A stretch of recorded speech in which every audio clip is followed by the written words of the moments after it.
What it do? What it do? Look, we're gonna start a new thing, a new trend. You heard me? A lot of y'all done heard me talk about trucking by myself. I got my brother. That's my phone. I don't listen. Don't be a goddamn judge because why? I don't know how to look. YouTube, I ain't know how to add people to shit. I'm gonna get better at this shit. I'm gonna get better at this, you heard me? You feel me? I'm gonna get better at it. But he on my phone. I'm trying to make sure y'all hear him. You feel me? Because I know y'all hear me. So I'm looking at where the mic is so I can put him close to the screen so he can hear what he gotta see. You feel me? You know what I'm saying? And listen, YouTube, I'm talking to you. I ain't talking to nobody else. I'm talking to the singers too because guess what?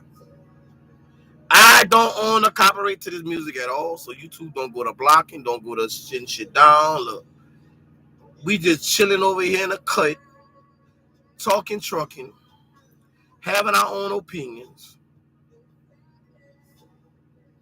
You feel me? That's all we do. We ain't trying to mess with nobody. We ain't trying to think. We just having our opinion how we feel. I have 14 years. My brother had 12. So combined, how many? Yeah, 12. I said 12. Like I said 20. You see But what? yeah, yeah, get back to the point, bro. Huh? Let get back to the point. You feel me? So y'all look. You on the live? You could hear it? You could hear yourself talking? Yeah, All right. Then we good. Y'all hear him? He on this mug, you heard me? But back to it.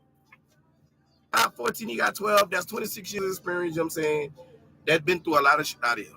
They've been through companies, they've been through bush, they've been through breakdowns, and how we been successful years. How we shot ourselves for years. How we had them believed in some shit and got fucked over, yes. But right now, how the economy is not, well, I can't say it's not good. If you know what you're doing, it can be profitable. But leasing, hold on. Before you get into that, bro, let me go ahead and say this and clarify this for everybody, right? Now, for all y'all that turn around think leasing is the best way to go, don't get out here thinking you just gonna go out here and make big money ain't because you win at least a truck or you win a bottle truck. Let's get down to the real nitty gritty to it. You got insurance, you have bills to pay on that truck as well as you got bills at home. There's gonna be days and stuff where you're gonna eat steak and potatoes, then there's gonna be days and stuff where you're gonna be eating bologna and cheese sandwiches. Let's just be real about it. Now, everything he said so far in the last video to talk about the economy,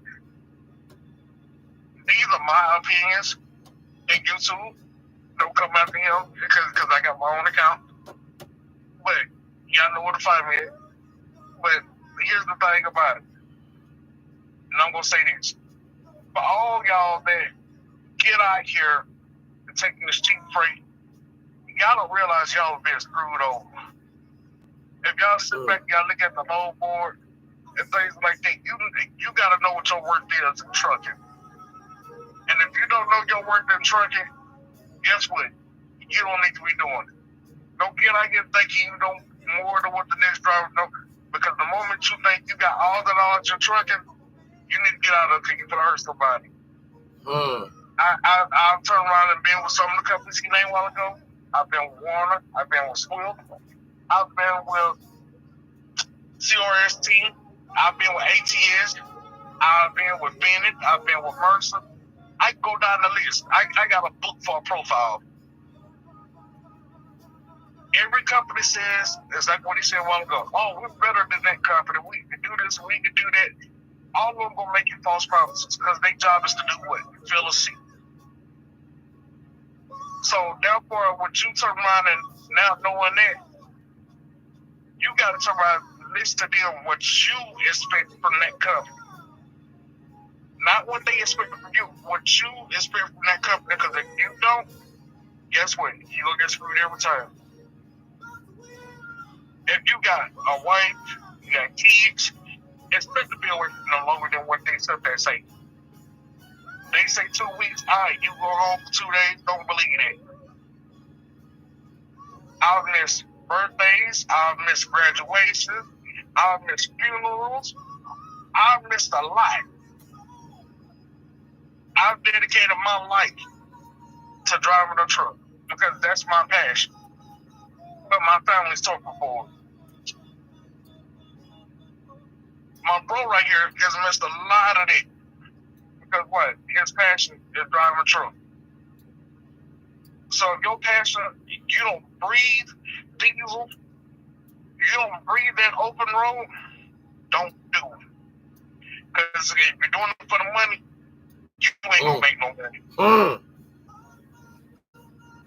You ain't gonna get out here and make no $3,000-$4,000 check. Get that out your head. You got a $6,000 to $1,000 truck load, then you probably got $100, $200 worth of insurance. That's just for you pay cargo insurance. Then you probably pay $6, $7 for bobtail. Then you turn around, you got mileage. If you're a mileage or percentage, you got that cut. Then you turn around, you got the cut of how much they take per mile for maintenance. And then sometimes there gonna be weeks and stuff where you're not gonna cover all that maintenance because your truck go down. Guess what? You got a company. Oh, I ain't got the money to run pay for this. You know what they gonna try to take you? Well, it sounds like a PP problem. That's a personal problem because that's your business. We're only in partnership with you. You don't work for us, and we don't work for you. So when you came got the truck from us, that is your truck. As long as you make that note, that is your truck. Now, for everybody else that's coming, you don't have those responsibilities. Only thing you have to do is get out there and run and do whatever the company tell you to do. That's it. All the tax liability, that's on them. Lease purchase, owner operators, we don't have that luxury. We have to take 25 to 30% out just to turn around and cover what Uncle Sam wants. Now, just imagine your bills are more than what you turn around you made, and you can't even take that off Uncle Sam. Uncle Sam ain't gonna care. He want his. You earn it. He want his 25 to 30%. Now, tires. I've seen these guys go down this road buying cheap tires. And y'all try to wear them out until they're no good. Guess what? You bringing your score up on your CSA. You bringing the CSA points and stuff down on the company. You're bringing it down. And you making everybody else around suffer because you don't want to keep up with your truck. Do your part. Everybody running around here, DOT this, DOT did that.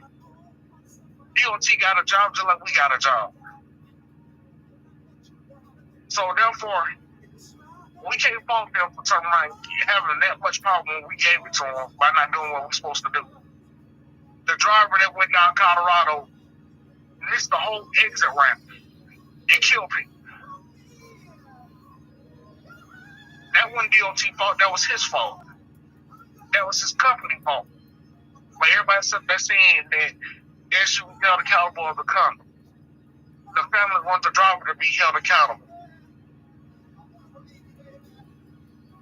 Both of them should be held accountable for that. I've been out here long enough, I've seen stuff that I shouldn't even turn around and see out here on the road because drivers making dumb mistakes. Every company has this policy. All the safety's first. When you got drivers out here doing 10-minute pre-strips, ain't even got out the truck. We'll go 5 miles down the road, boom.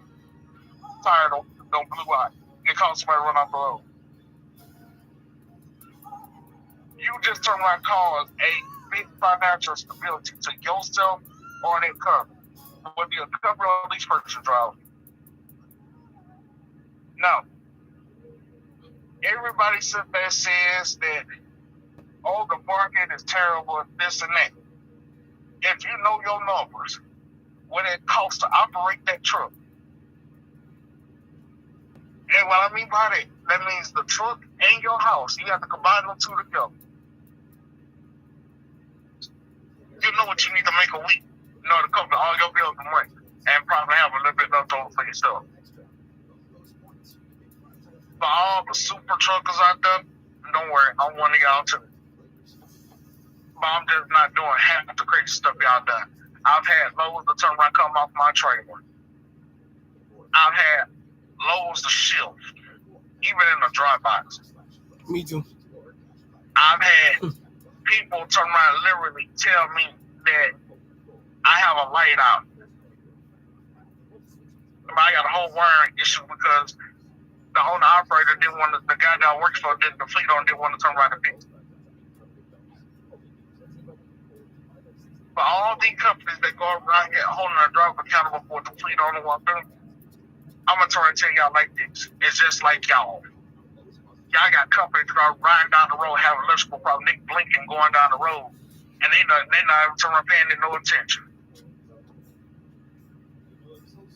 Don't think for 1 minute these companies care about you, because they don't. They care about you long enough to make sure they make their money.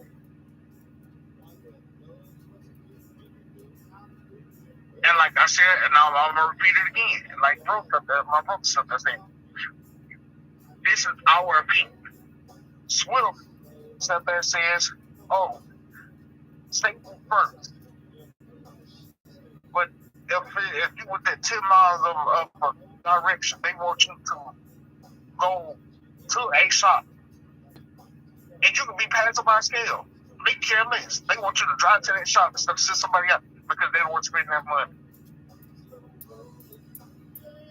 You're forced to do so with every company that you don't want to do. Like you said, he came out before January. I come home a little bit more because I have the wife that has medical needs that has to take care of. No. I don't care nothing about what the company turns up about. My family comes first. My house comes before they do. Now, I'm currently employed with Swift. And I hope somebody from Swift will go back and turn it up. I don't care. I work for Warner. I was a 7-time repeat offender at Warner. And if you don't know what that means you ain't been driving long enough to turn around and smell the milk and get off your breath yet. No. Let me break it down for you babies that got milk on your breath and that just started. 7-time repeat offender means I've been there 7 times. I know the actual owner of the company, CL. I drove his personal truck for him to a truck show. I found live cattle for this man to his range. Now, I've been to Ben. I've been to Murphy.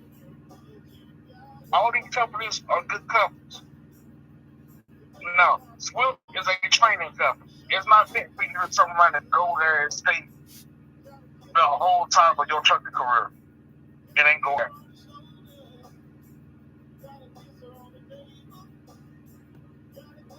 No, they will ask a lease purchase driver to do stuff that they will ask a company driver to do.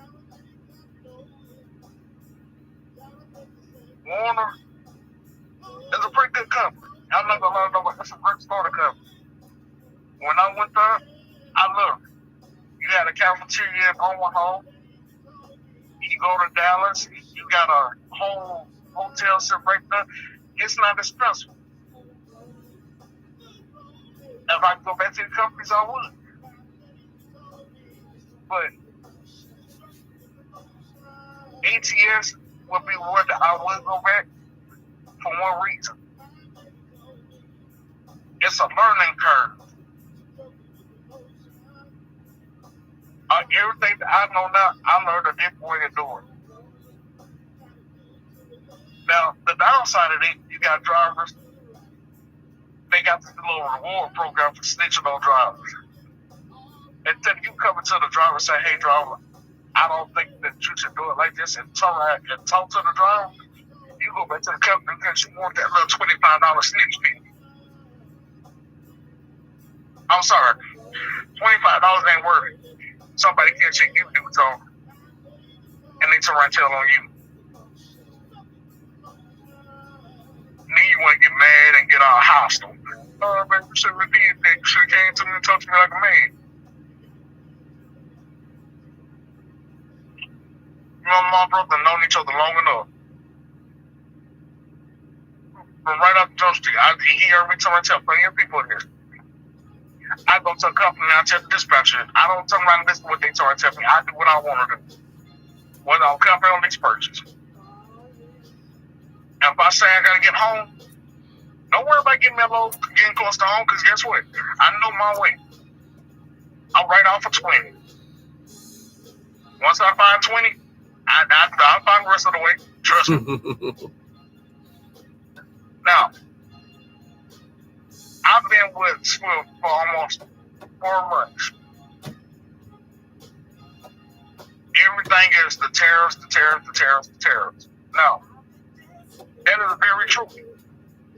But when you have certain customers and you produce, you're a provider for companies that produce food, that's one thing we ain't got to worry about. Because what? Everybody got to eat. Everybody ain't got to build a house. People just want a house. So therefore, don't say that there's no miles in it. Swift, you get paid mileage. You don't get paid percentage. ATS, you get paid percentage. Whether it's drive-by, it's flatbed, heavy haul, specialized, it don't matter. You get paid percentage. The one thing I can say about ATS is they do give you a multitude of loads. They give you a choice between 3 to 4 different loads. Swift only throws out what they want you to have. You can reject it all day long. They're going to keep coming back to the same thing. Just recently, I got off the phone with my dispatcher saying, hey, man, you need miles like the whole each slot. I said, well, you know what? If y'all would have been giving me the miles, guess what? Their home wouldn't need no slot because he had. My miles look something terrible. Now, for you guys that's retired, y'all can afford to go to 200-300 miles. Y'all can do that.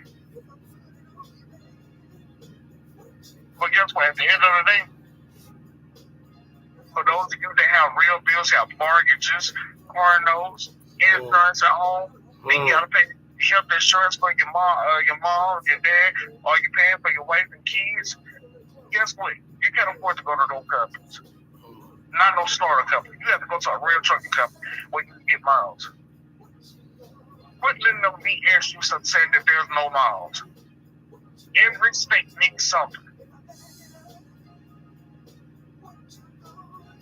Now, to get back to what he was up there saying about knowing your operating costs, if you don't know that, do me a favor. Take your job, you please. And go find your local job. Go home. Because this ain't gonna work for you because you don't have the sense to know how to grab a calculator and add up all your bills and put it on pen and paper. That way you can see if you make a mistake on the calculator. If you add up all your bills, add up all your miles, you can turn around and tell how many more miles you need for company drivers. Lease purchase, add up all your truck expenses. And when I say this, no disrespect to you company drivers and lease purchase, it's going to be up to y'all company drivers to y'all just glorified. Y'all just get the little perk that said, no, I can go home when I want to because I'm paying the truck note. It's still a company driver. Now, owner operators, y'all own y'all truck. So y'all know where we're coming from. Y'all the same as a lease person. Only difference is you get mad with the company, you tell her to take the company name off the side, go home. And just they know what screw y'all. Now, I'm trying my best not to cuss, but it get to that point where I'm finna have to try and get real with y'all. But excuse my front door, guys, because yeah, that's one of my calls right there. And it's called ADT. I live in the country spot, and I enjoy my peace and quiet.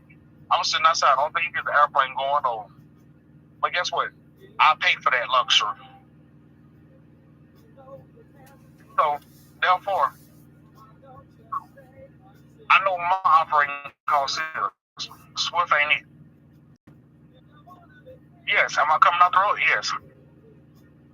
Because my family needed me at home. No. You own the operators, y'all know what we're trying to talk about when we start to say it costs you $4,000 to $5,000 a week just for that truck to turn around and operate. 45,000. What's a lot of money, bro? 4,000 to 5,000. 2,000 in fuel. You roughly got 1,200 in deductions for the company besides the fuel. That's if you run a high miles.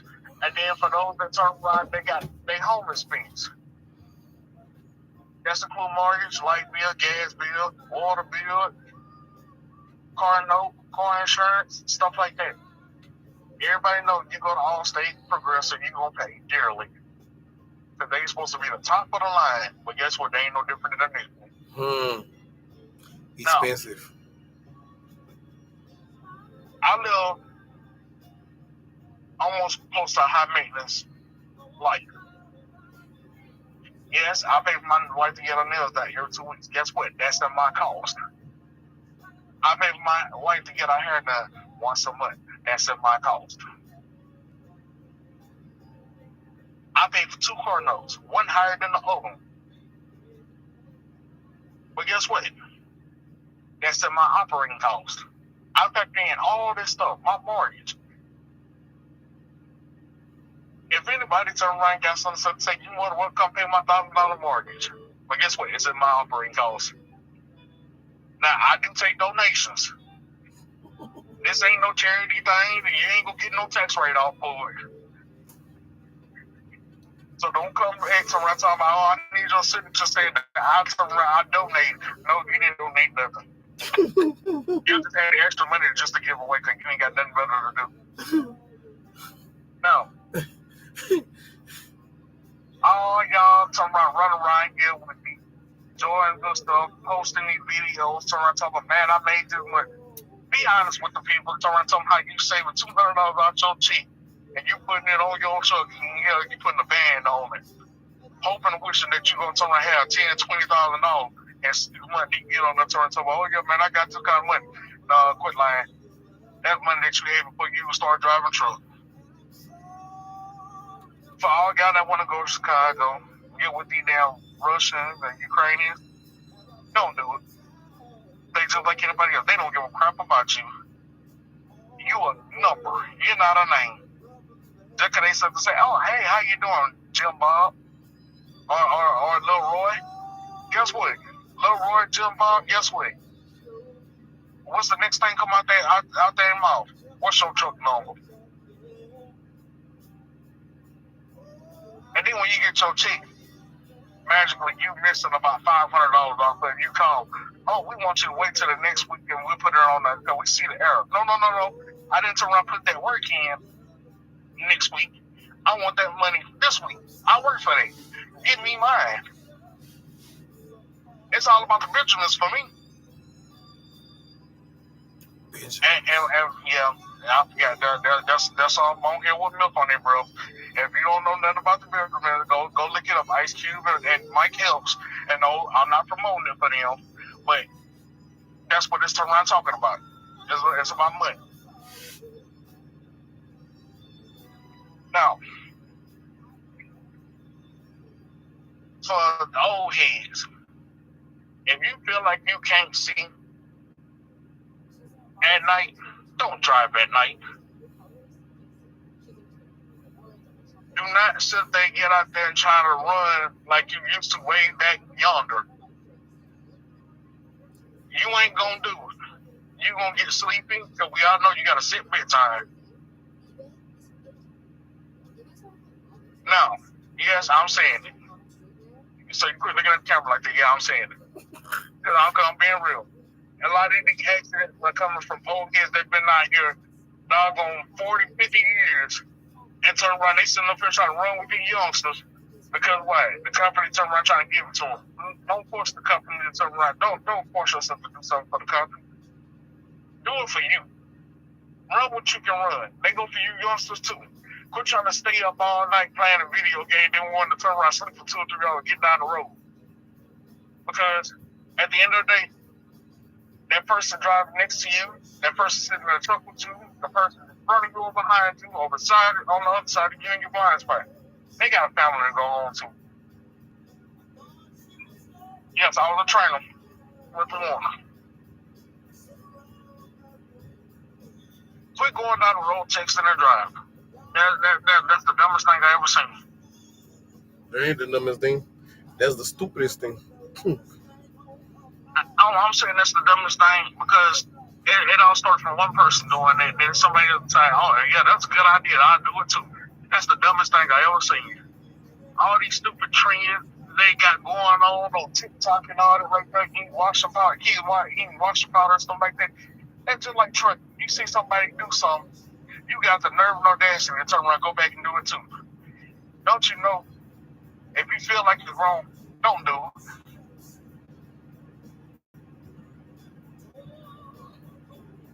There's one truck driver, and I saw him on YouTube. He goes up and has DOT question that deals with trucking. I applaud him for that. That's a good training because people need to know certain things. And if you don't know, go ask. They always say there's no such thing as a dumb question except for one not asked. Closed mouths don't get fed. There you go. Now, for you that turn around and think y'all got all the answers, y'all be the main ones when they have blitz, want to go home. Because y'all running from DOT. Quit being scared. Remember, you got all the answers, so go give them all the answers as they ring you up and turn around putting you out of service. And then your company turn around and tell you, hey, guess what? We run you to the office because we need to have a safety conversation. ATS is good for that one. Swift is good for that. Warner, all of them. I'm not gonna single just one night. I'm every last one. Schneider. CSRT. See, yeah. And yes. What was the big one name down there in Birmingham that we knew? Joey. Joey. Joey is good. He will turn around and tell you this and that. Hey, guess what? I need to come on down here to the office. I need to turn around and talk to you about this situation. Well, when you get down there, it starts off all friendly. Then guess what? They close that door. Now here comes the other side. Now we got the pleasantries out the way. Let's get down to the nitty-gritty. Now, you getting all the nitty-gritty out the way. Now you're feeling some kind of way because you thought that you had all the answers. But what? You didn't play by company rule. So now you've been terminated. You got to give them the keys because you ain't finna go back out there because they already put your air brakes and stuff on lock. You get that one. You have to start it up all day long, but you ain't going nowhere.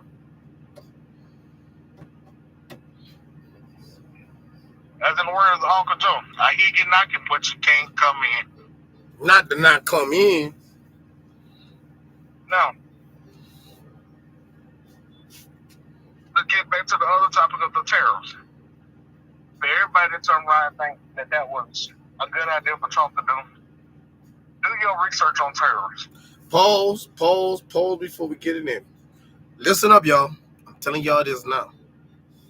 We said it when I said it twice, and it's gonna be the third time. Everybody have an opinion. Don't come over here with that stupid shit. I'm telling y'all, it ain't gonna turn out good. Cause a lot of y'all boom motherfuckers gonna be want to be bold and want to say this and want to say that. And me, I'm gonna address it. I'm not going to address it because you have your opinion. I have my opinion. A debate can turn into a hostile situation, and a debate can escalate from a hostile situation to some violent shit real quick. I do understand everybody has their own opinion how things do operate and how things, but understand one thing. Everybody, we don't have the answers. We got knowledge. It's called research. It's called going look something and read to understand what you need to understand. With that said, you are forewarned. Don't come over here with that bullshit. Stay in your lane. And don't. I'm not talking to you. I'm talking about the comments that's gonna roll. I know. I want them to turn around because I'm gonna be reading them too. So I want y'all to understand.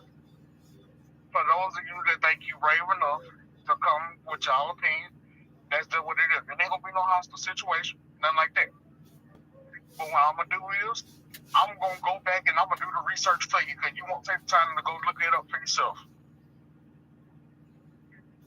Old folks always say history gonna replay itself. I'm gonna go back and I'm gonna go back and do this research up for you.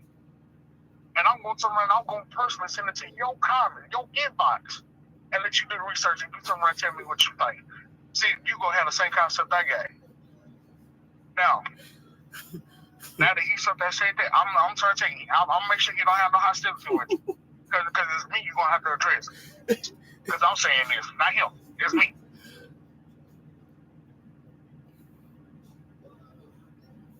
Normally, I'm all for getting in somebody's ass about certain things. But guess what? It's about time everybody turn around and learn. There's a different way of doing things. And we all turn around and learn to be a little bit kind to one another and educate each other. It'll be a whole lot better. But everybody wants to get in, get their panties and drawers and a bunch, whichever one you wear. I don't care whether you're male or female, you wear panties or drawers, that's your business. I don't care. I'm not here to judge. So you guys that wear panties, do you. I'm not talking about you. I'm talking about someone that's actual relative. That's not relevant to me. Now, the tariffs. And you go back and you look at when that all started. First, before you get into that, let's break something down to understand terrorists. Let's really get the realistic of what terrorists are. Before you break it down, then. Terrorists ain't no but taxes. All right. Terrorists are only taxes for stuff coming into certain areas. So all the ports and stuff like that, for all y'all that like to do Temu and Amazon and Shein and all that, guess what? When he raised the tariffs, look at what you spend now versus what you did spend. Now, China is one of the biggest producers for the United States. But all up, before you're about to break it up, but really break it down to hold on. What's up, house? Huh?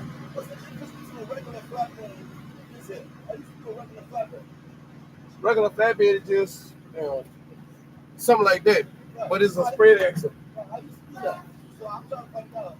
Heavy haul is bigger, larger, heavier, cost more.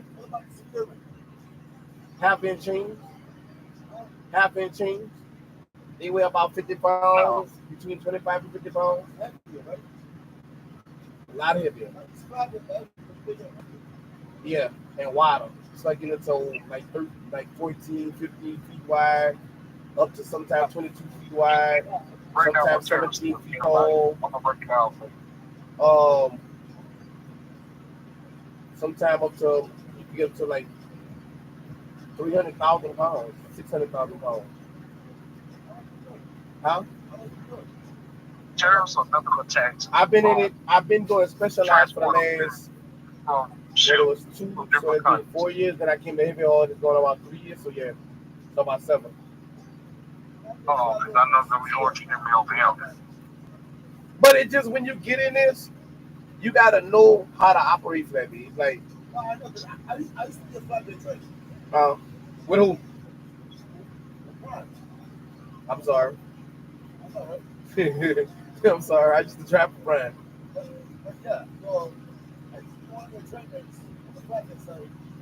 I did it for like 2.5. Then I became a trader for another 4.5. So about 6.5. And I just woke up one day, I got tired of turning up shit, man. I never get tired of change.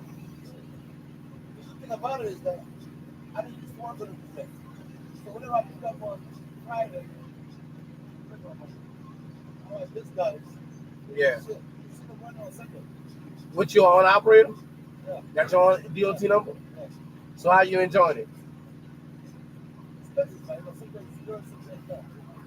But that's just part of the business, man. It all depends. Yeah. It all actually depends.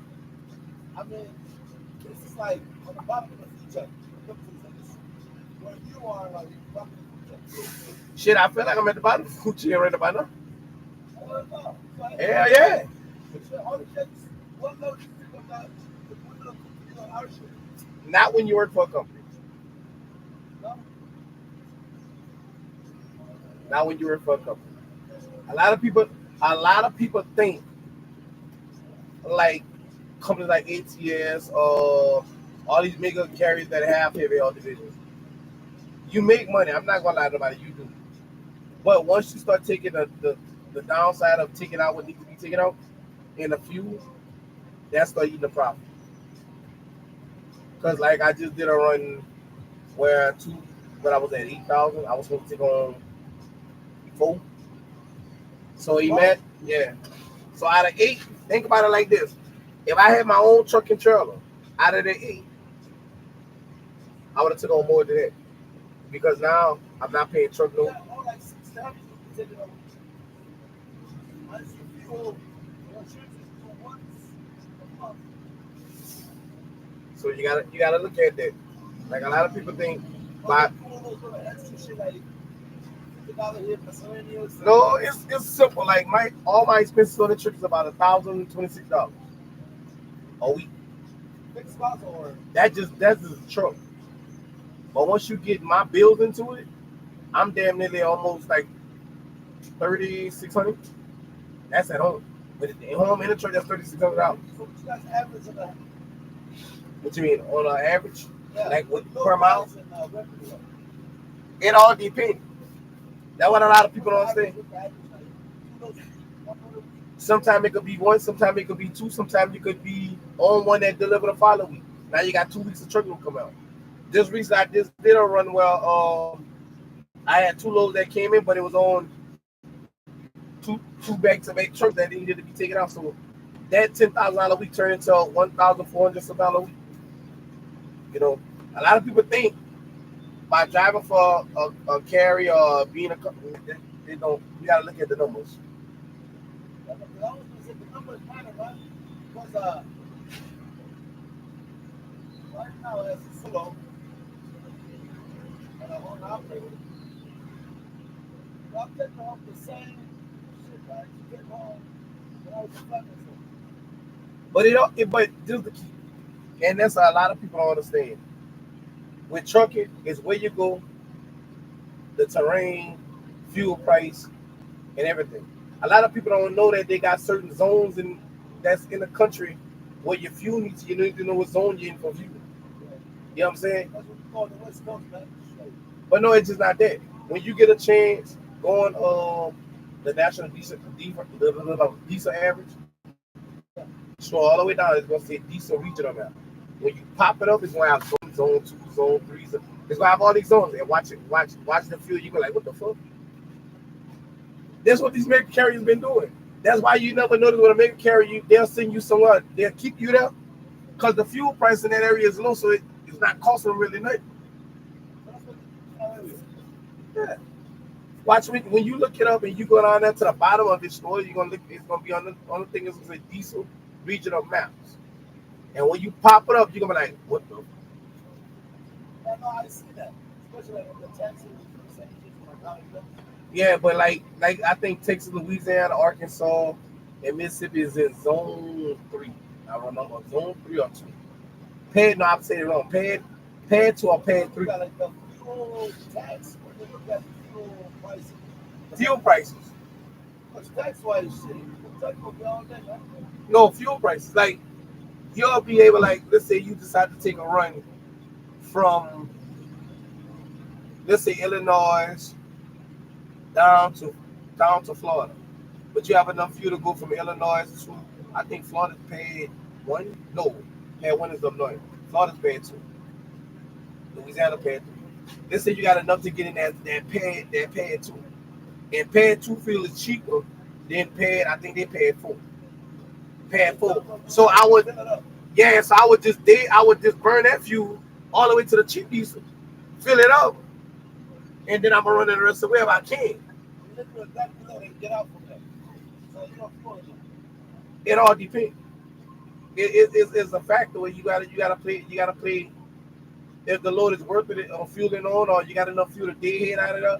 It's all depends because my motto is the last load I take, no, my last fuel up is on like the load I just delivered. I can deadhead from Peoria, no, Decatur, all over there because I had enough fuel. Huh? Decatur, Illinois, all over here. I had enough fuel. So what that did was the deadhead on this thing is covered. I ain't got a fuel on there. So the money that I was gonna spend in deadhead is still in the load. So now I'm advanced, you know what I'm saying? Now when I start spending, now I can manage my money better. Right now you're like half a tank ahead. Yeah, Like right now you're like a half a tank ahead. yeah. So that's how I play. You know what I'm saying? A lot of people don't play like that. They're like, oh, I got the date, I'm gonna take. No, yeah. So I maneuver certain things like, huh? Yeah, at least. Yeah. This is the truck, 750 a week, 775 a week. Mhm. Uh, mains mile is 44 cents.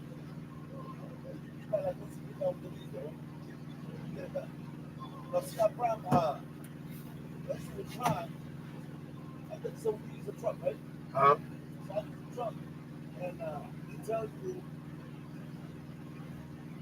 3 days or 600K Mhm. mileage. So when you return it, that whole time you need to charge something called mile excess and all this extra shit. But then it adds up. And once you get down to the lease contract, Uh-huh. then you get 2 options. You want to use the truck, they'll tell you got I'm from the mile access and shit. And from the tire funds, we got about $39,000 that we can give to you, after we fix the little things that the wear and tear of maybe out the truck on the Uh-huh. front. And after that, there'll probably be like 29,000, 30,000 left. They'll get back to the pocket. But they'll do the option. They'll say, if you want to get the truck, it will cost you, we're going to get this check. You got to pay the same amount. So the truck that you put on the 600K, that's going to cost you 60K. But out of the 60, half is already for your mile access and Right. tire. That ain't. You get charged for mile. Tire. Yeah. Tire for it. And it's not looking at you to hate about it. I think I can see little miscellaneous things. This little bunch of things like 10 cents here, 50 cents here. That every year we add it up. Right, it comes up to like $10,000 to $15,000. Yeah, it does. Miscellaneous. Like $15,000 a year, you cannot be miscellaneous, man. I need to know where I went. It's just like A lot of people don't know as one operator how to play the tag game. Man, everything dealing with this it's, it's chess. Every move you make in this, if you don't make the right moves, you're gonna screw yourself. You know what I'm saying? You gotta know how to make the moves. If you don't, you screw. Like when I was a front, I used to explain my students. Um, They kind of noticed that move.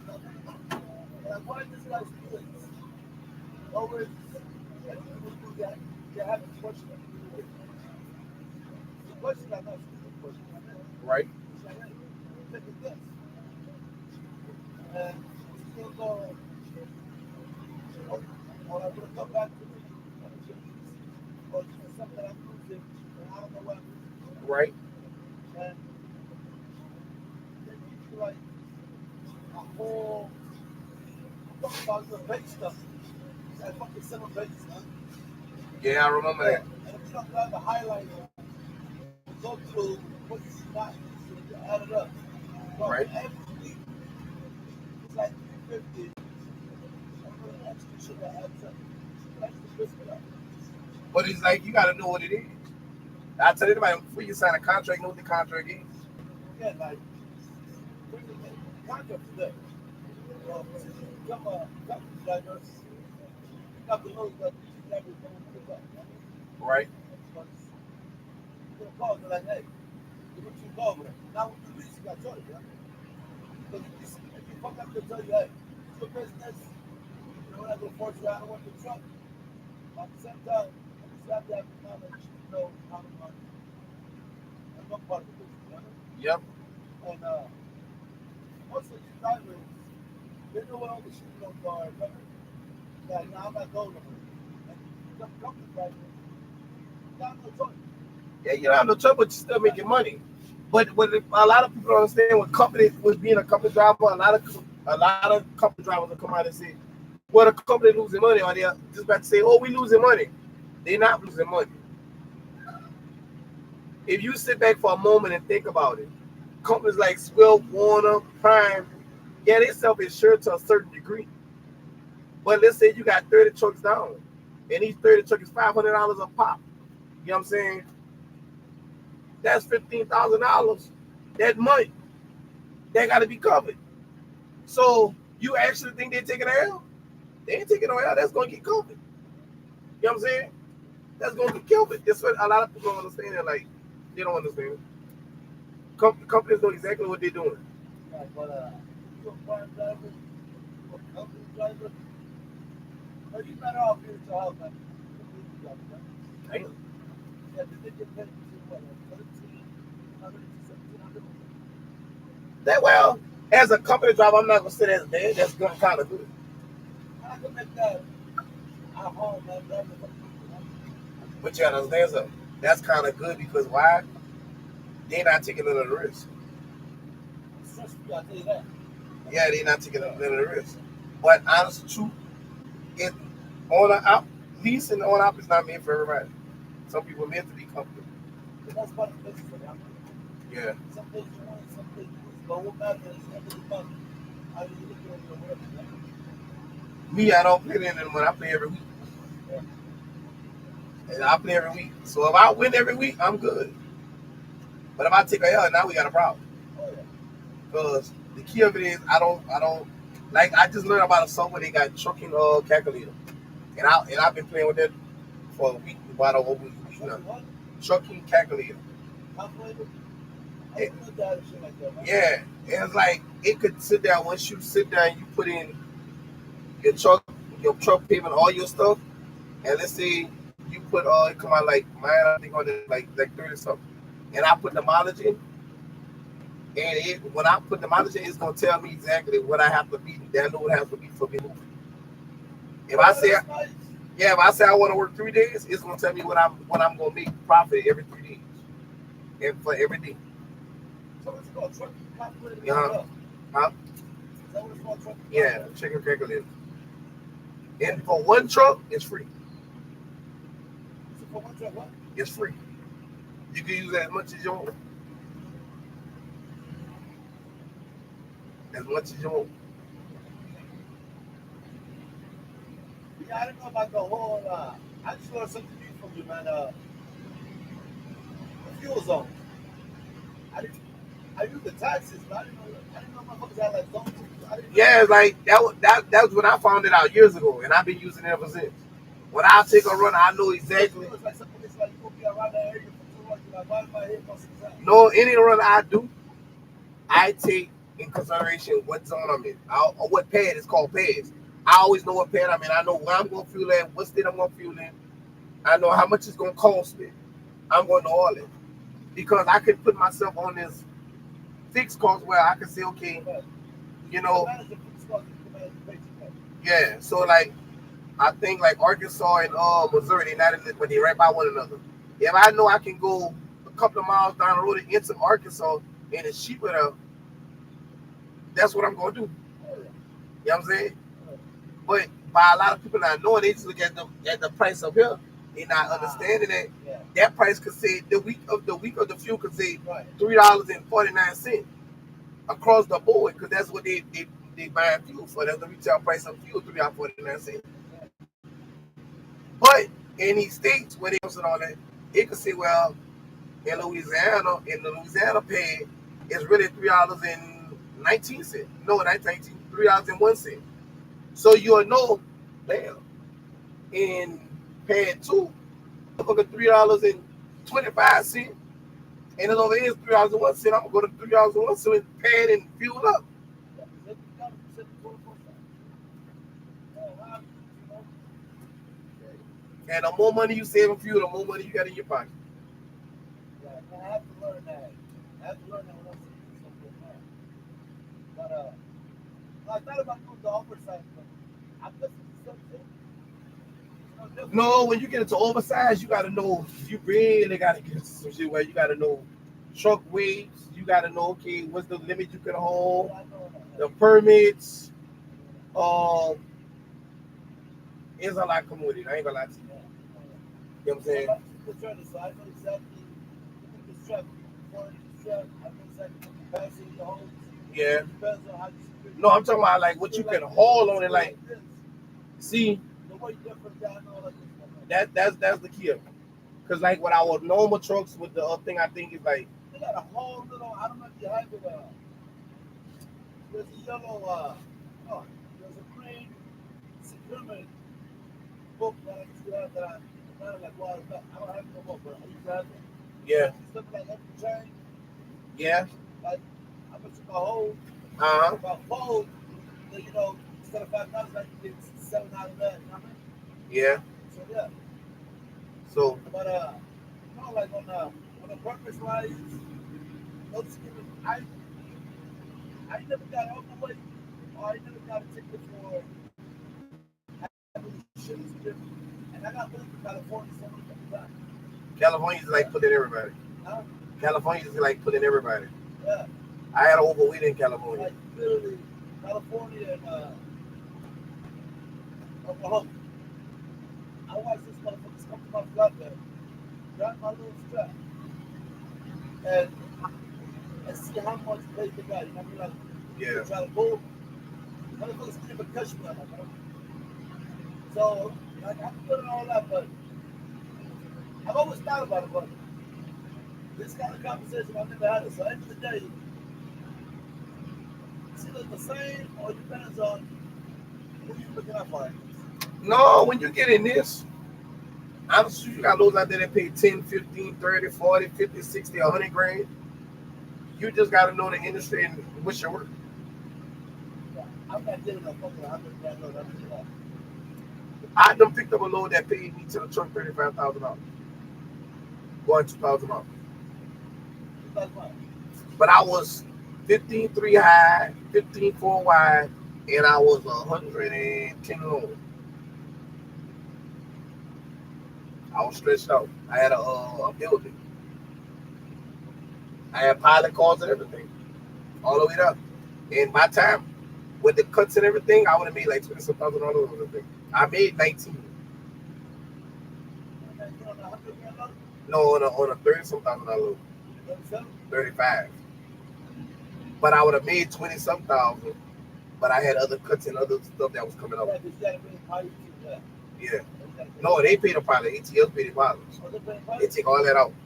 Then that was paid tied to the truck. Oh, I didn't know With that. truck bills, fuel, what I had going on with them and everything, I still took clear 19,000. So how long did you hold that note? 2 weeks? No, I picked it up on a Monday and I delivered it by the Friday. For 1 week run? Yeah. Maybe it's just the thing with oversize. If you don't read the permit, you don't know how to move, it could take 2 weeks.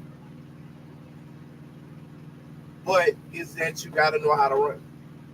You gotta know what the state require, what can you do, what can you not do. You know what I'm saying? Keep that left door closed. Sometimes I drive 5 hours straight. And then take a 30-minute break and finish on the other 5.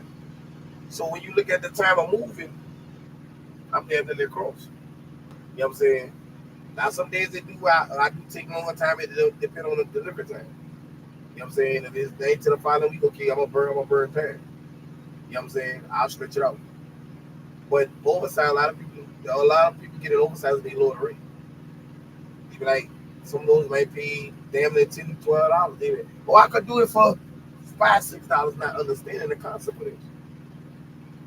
It plays a factor of safety. Shit become like doing oversized dispensing. It becomes like a real actual like a safety issue because people don't understand that you might be grossed out at a damn near 100, everything over 100,000. The last one I just had, I was 115 grossed out. Grossed out. With a track, with a crawl off the side of a crane, the last one I just hauled, I was 101,000 pounds. So why don't you become an operator, man? The thing of it is, You might not see those contracts. huh? You might not see those contracts, huh? No, it ain't even about seeing the contracts. It gets expensive getting this because why? The truck costs money, the trailer costs money. So you gotta angle yourself the right way when you get in it. Because it's before you could well, it's gonna take 6 months for you to actually really deal with some real good ass brokers. You know what I'm saying? And running this kind of operation, you can't wait them 6 months. You gotta come out the gate swinging. You know what I'm saying? You gotta come out making money. So that's only why I really got off into it. And then it's like me, I know a little too much. You know what I'm saying? I know a broker is going to take about between 10 and 50%. Brokers taking 30 and 40%. You know what I'm saying? Once I learned numbers, then I'm like, okay, I could operate at this to cover all my expenses. But you fucking telling me, oh, I can't pay you $2 a mile. You want to pay me $1.98? No, we ain't fucking doing this. Nah, I want what I need to operate at. This is what I need. Now, if you can't meet my costs, we got a problem. You take your load and go about your damn business, and I do what I do. And a lot of people don't understand. They got this thing called Carrier 411 or whatever it's called. It blackball drivers. I know me. I will speak my mind and don't give up. Go right up post. I don't give a damn. Once you blackball me, I'm gonna find you with games. That's how it's gonna get. So I'm like, do I really want the house? Yeah, I could deal with it. But I'm like, when I get off into it, it has to be right. It has to be right because I don't want to go through the bullshit. Like I don't want to deal with these brokers that feel they could underbid you or this. I don't want to go through all that. That makes sense, bro. I ask you something. I learned a lot, man. I appreciate you, bro. Good. I learned a lot, man. Because I always wonder, I'm like, I'm running flat. I'm like, why am I not running this shit? But that was like, I wasn't thinking that right now. But I used to think that when I was a flatbed, you know? You got to oversize that's a one flatbed, but I'm curious about it, man. I just wanted to know. yeah, but you see with a flatbed, a lot of people don't understand something. Mega carriers have contracts that pay for a certain rate. Oh, yeah. And a lot of people be understanding of, oh, that customer ain't paying that much. That's a damn lie. It's a contract. Yeah. Once that contract is signed, that's the rate. The rate don't go up. It don't go down. That's what you pay me. The whole year's going to stay flat. It don't matter if the market fluctuates. It's not the fucking business. Contract is contract. Yep. And You see that a lot, man. a lot of companies don't get it oversized because why? That's They wrong. Yeah. they drill a rate down. You know what I'm saying? There's a lot of people that I could haul it for $2.50 and came and make a profit off it. You know what I'm saying? And then they cry, I thought it was a profit. Oh, if you don't know the number, you don't know shit. Yeah. Well, it's all about numbers, man. It's all about numbers. Yep. It's all about numbers. Yeah, man. All right, my brother. Let's get back to you. All right. I appreciate you, man. You good? All right, man.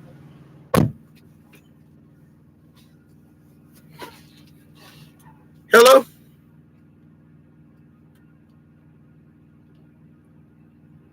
Ernest. Y'all, my bad. You know what I'm saying? They had a driver asking me about oversize and everything. Hello?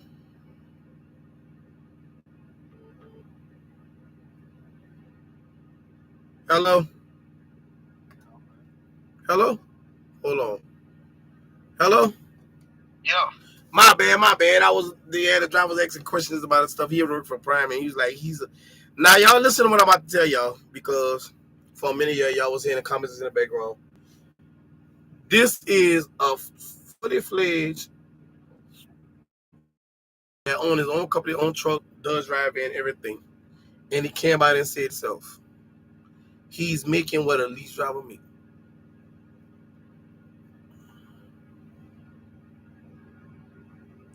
Now, if y'all don't know what my brothers was saying to earlier about tariffs, then I don't know what to tell y'all.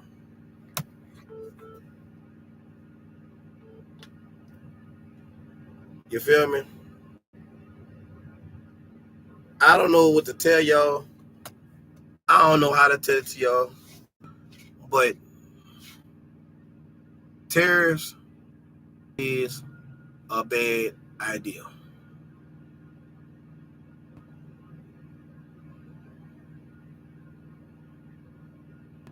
It's bad. Why? My brother's about to explain to y'all and break it down to y'all. But look, let's get one thing clear how this goes. My brother is China. Well, we ain't gonna say China. He over there across seas. I'm in the United States. He's making a product, but he want 25. He want 145% tariffs on it. Well, United States put 145% tariffs on that product. What happens is, when I tell him I need XX amount of goods, he comes, okay, I'm gonna charge you this. Then he turns around and multiply 145% tariff to that price. No, hold on. What? Explain what tariff is. Tariffs is a tax. Hold on. Y'all. Hello? What's up, man? I'm on the phone with Ernest doing a live. You want to be in live? Doing a live? Yeah, on YouTube. Hold on, let me get my background. Well, no, what I'm saying, you could be on the phone. He on the phone, I'm on live. But y'all talking through the phone. How about trucking? Just talking trucking.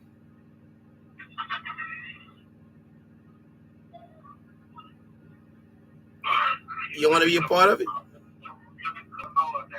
ahead, put me on. Hold on, I'm merging you. About no taxes, right? Hold on, Ernest. We got Will on the line. All right, now we had another party to give y'all some expertise and opinions. Hey, key point, everybody. I'm going to clarify this. And I do mean clarify. This is his own opinion, as well as it's Will's opinion, as it is my opinion, as well as it's my bro opinion. This is his own opinion. So let's get this clarified and get it straightened out for everybody that's out there. People are opinions. You can take it for what it's worth. All right. Now, tariffs is a tax that the United States says that for it to enter the country, you have to pay that tax. It's not to benefit us. It's not. So get that out your mind. Oh, it's not. Tariffs never gonna benefit us at all. Because it's for a good that's coming into the United States to pay taxes on.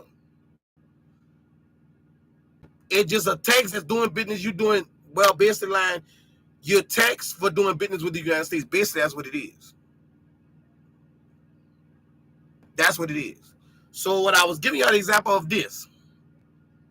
He's making that product. And he's saying, you know what? I'm going to charge you $50,000 for this machinery. Okay? When you do $50,000, understand, $50,000 for the machinery. United States say 145% tariff, right? Time 145%. That's 72,500 added on to the 50,000 before that machine could enter the United States.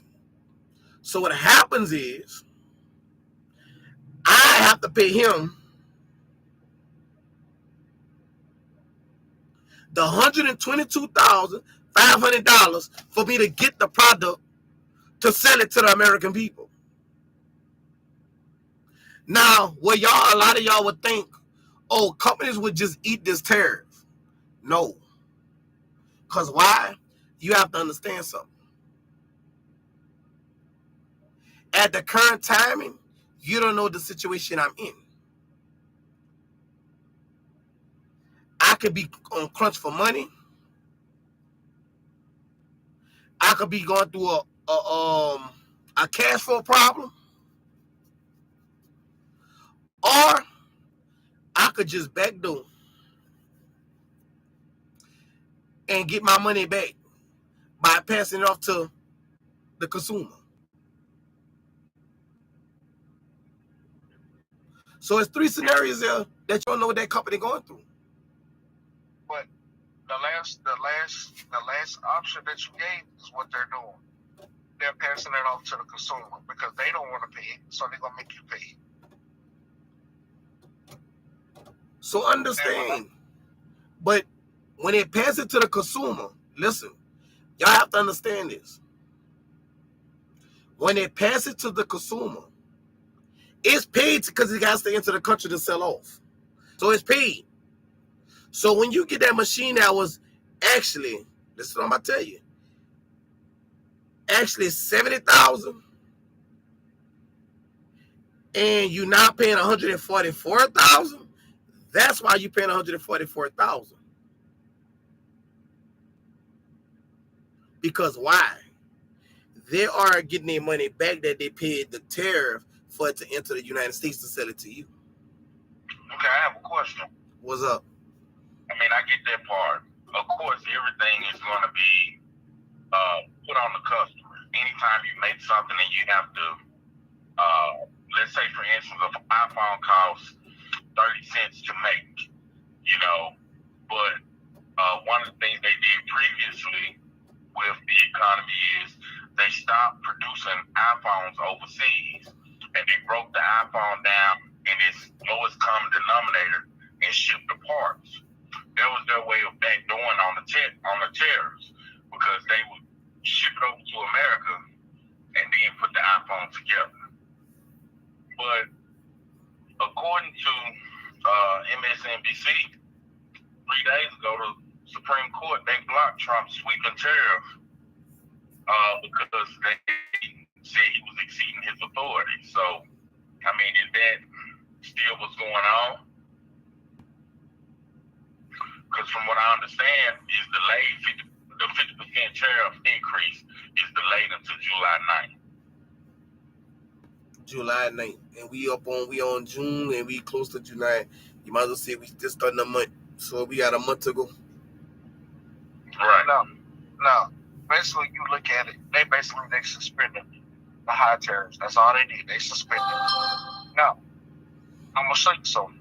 If you see this, because you're a truck driver, yeah, we don't lie. Okay. Now, for everybody that's talking about this listening, for all these truck drivers, that means you basically, your company's going to have you running every which way but loose, because what? They're going to try to profit as much money as they can. Because if you notice, when the tariffs and stuff is high, brakes slow down. People slow down going to the ports. People slow down buying. Now, one thing people was buying was food. But you look at it, farmers get tired. So their product got cut from somewhere. So if their product comes from across seas, now you're paying for that product plus the tariffs to get it over here. That's just why everything is going up. Okay, but not to be a devil's advocate, but to be a devil's advocate, I think that one of the goals is to increase us using our own resources and not having outside companies or companies who have left the United States. We're like punishing them for leaving the United States because when they left, they took jobs. I mean, look at Detroit Motor Company. If we just take an example like Detroit Motor Company, exiting the United States, and what that did to Detroit. I mean, not only did it cripple families, it crippled the state, it crippled the economy, because there was a major manufacturing company within the United States. So in one sense, you can say, yeah, that's gonna mess us up, but it's only gonna mess us up because we have become dependent and reliable on outside sources for whatever it is they bring to the table, and we become dependent or comfortable with that. But if there is an agenda in play that will keep the economy going and jobs going, I mean, you do also have to consider that too. But I'm like, where you going with this? Keep going. But okay, so in one instance, so say for instance. But hold on. Let's pause right there. Let's go back to the point where you said the jobs. But no, I'm breaking it down. Let's break it down for the people that's gonna watch this. Let's break it down. I don't, bro. The reason why I said let them finish. Let them finish. Then we get to that point. Let's go ahead. Be rude. So I'm saying, if there's a serious plan on reforming the United States when it comes to jobs, job security, resources in this country, then it's a great idea. Do I think it's a little bit harsh at first? Yes. But I think if the ultimate goal is to bring industry back to the United States, I mean, change is never easy. It's uncomfortable. It's difficult. One of the things that us as truck drivers have to do, we have to stop living paycheck to paycheck. I know it's rough out there. I know that, a lot of times we plan to make a certain amount of money one week and we may not hit that goal. But we're going to have to start as truck drivers, maximizing on saving, maximizing on investing, maximizing on other opportunities. So when the economy is tight, rich people are not worried about nothing that's going on right now. They may be worried about it as far as, I'm going to lose a couple of million or whatever the case may be. But if you take, for example, Donald Trump, he's not affected by that. No, he's not. You're telling the truth. So if we were to put ourselves in a position as blue-collar workers or as business owners to where we're not affected by whatever they do in politics to the point where it hurts us tremendously, I think we could weather the storm. It's just like when a disaster is going to happen, like they tell you tornado coming to your town.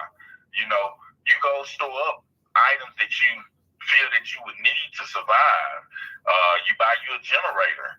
If your lights are going to go out, you buy yourself some dry ice, for your refrigerator.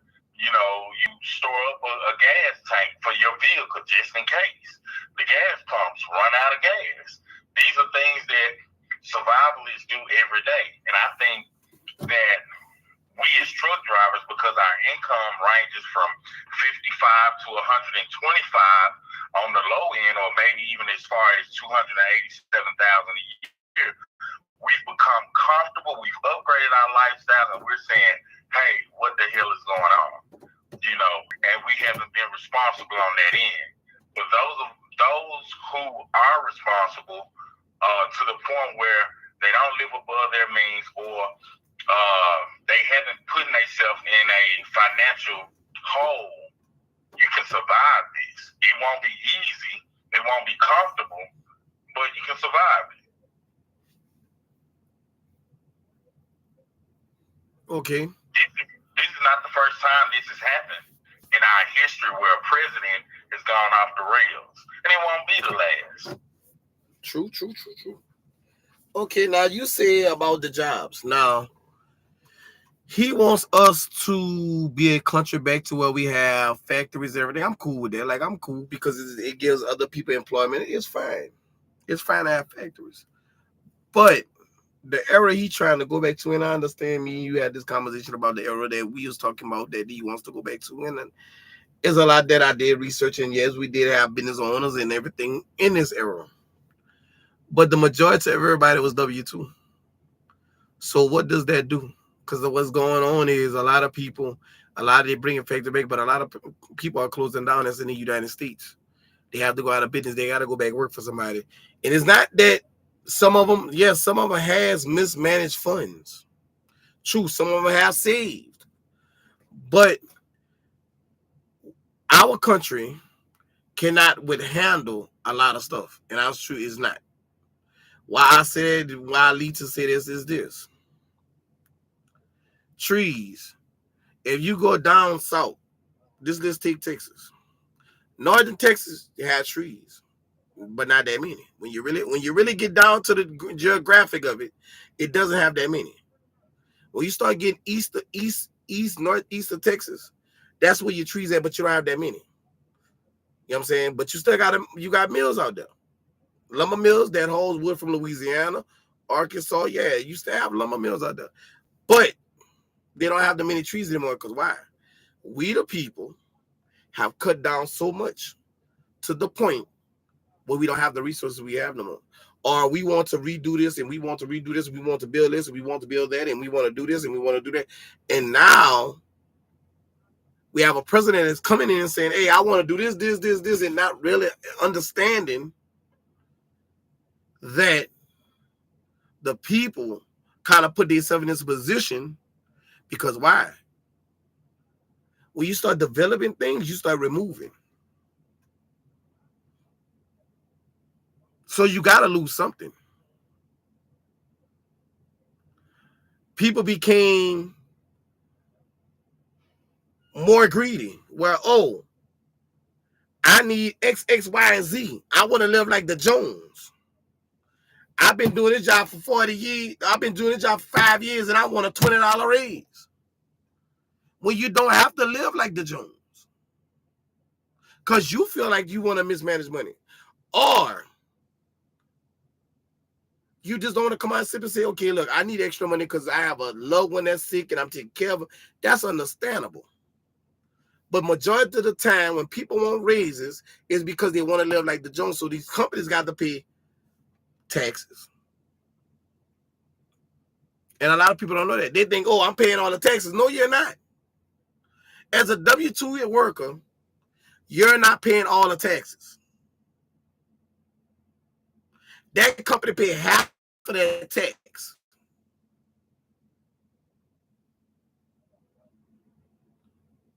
So at the end of the day, and then workers' comp, they got to pay that on you. I'm paying it. You're not paying it. They have their own workers' comp insurance that have to be on you. They're splitting the bill with you. So when you look at it, all the money that's going out, and I'm selling it for here. But China sends some over here as a knockoff brand, and it's cheaper than my product. Instead of buying American made, you go buy China because why is way cheaper. Okay. now you know I'm on demon time now. Okay, I'm Now listening. you listen to what he said a while ago about the jobs and stuff that left here and went across sea. Mm-hmm. Now, we all been on operators, right? Uh-huh. So therefore, all of us been on the operators. That means what? We provided an opportunity to do something, right? I'm listening. So therefore, he talking about Detroit Motors got up and left. Yeah, they Why did. somebody else couldn't get up and go do the same as that thing here? See, that's the thing about it. We want to talk about everybody else getting up and leaving, but that's the opportunity for somebody else to try and do something here. But don't nobody want to try and take that risk because they're too scared to get up and go do it. But no, a lot of stuff that you can't do, like honestly, truth, and I could agree, like what you're saying is true. They can, but the only problem with that motto is patent. A lot of stuff you can't copy or do or something is patent. Like if you think about it for a moment, if you think about it, it was on God learn is it, and I don't want to tell you wrong, but it was simple. I know companies out here that sit there and they built the trailer. Okay, they built the trailer. They changed. Listen, I'm gonna tell y'all and understand this. They changed the bolts on the trailer to hold more weight and hold it more sturdier, and they patent it. Now another company built the trailer, patent it, okay, with the way they built it. One company came behind them and changed the bolts.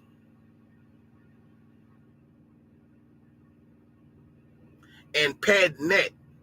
So the whole aspect of the thing was the trailer went up. Because why? I got the better trailer now. Now I can sell it for higher. So if you selling the trailer for 60,000, I can sell mine for 110 because my trailer is better than yours. So I can't change nothing about the trailer. Understand what I'm saying? With patents is different because if I remember the rules, don't quote me on it all the way because I have to go research it again. It's certain things you could change on patents. It's if you could make it better, you can. You know what? I'm not gonna say it like that because I need to research it again to make sure I say it right. But I know that a lot of things are patent, and when you go to a patent, you gotta watch what you're doing because if you make a mistake in any form or fashion, copy that patent, it could be where you done came out a whole different design. And one thing could make it almost similar to that patent. You open yourself up for legal fees. You open yourself up for lawsuits. You open yourself up for lawyers to come talk to you. Hey, you need to change that. That's our patent. That neck, the way you built that neck, we got a patent on that neck. So we want our money. Okay, well, since we talk about that, okay, why not someone bring back the American muscle? So we supposed to already did that. Bring it back. And you can modify it however you want to. They don't necessarily have to look like the old school style. You can change it, make it look futuristic, whatever. It doesn't matter. The thing of it is, what I'm saying is, there's opportunities for people to do something here to create jobs. Just like it was for those that run across seas. They created jobs here for people to turn around. Things changed here, so they moved to something better. So why not do the same thing here? See, there's no reason to raise tariffs. There's absolutely no excuse for that. Job opportunities are down the desert. They always have been. It's just people get off their lazy butts and turn around going to go do it. Go apply for a job. But instead, you got people standing out there on the corner want you to give them your hard-earned money because they want to get up off their butt to go do a job. They want to sit up and use your tax dollars to feed their family. There's a lady that I see all the time on TikTok. She used the excuse of it's not her job to feed her kids. It's not her job. It's the American taxpayers. That is a lie. I don't pay taxes to take care of your kids. I pay taxes to take care of my family. But So just people like that, that's an excuse to turn around and be able to do for them, for the ones that's wealthy. We're not all wealthy. Not all of us came from a rich family. Not all of us came from class family. A lot of us, we came from the gutter. We came from the mud. And we got it out the mud. So to have job opportunities, some say job opportunities taken away, they're not. They're still here. They just people don't turn around and want to go do them because they're not paying them thousands and thousands and thousands of dollars a month. They're paying them they're paying them probably $1,000 a month. But still, it's a job. It's better than you sitting in something like coming up with some kind of excuse. I'm not so to get up and work. You want to use the taxpayers' dollars. I'm sorry. I refuse to believe it. Even in trucking, I hear people say it all the time. Oh man, I ain't making this kind of money. Is it because you're not working hard enough?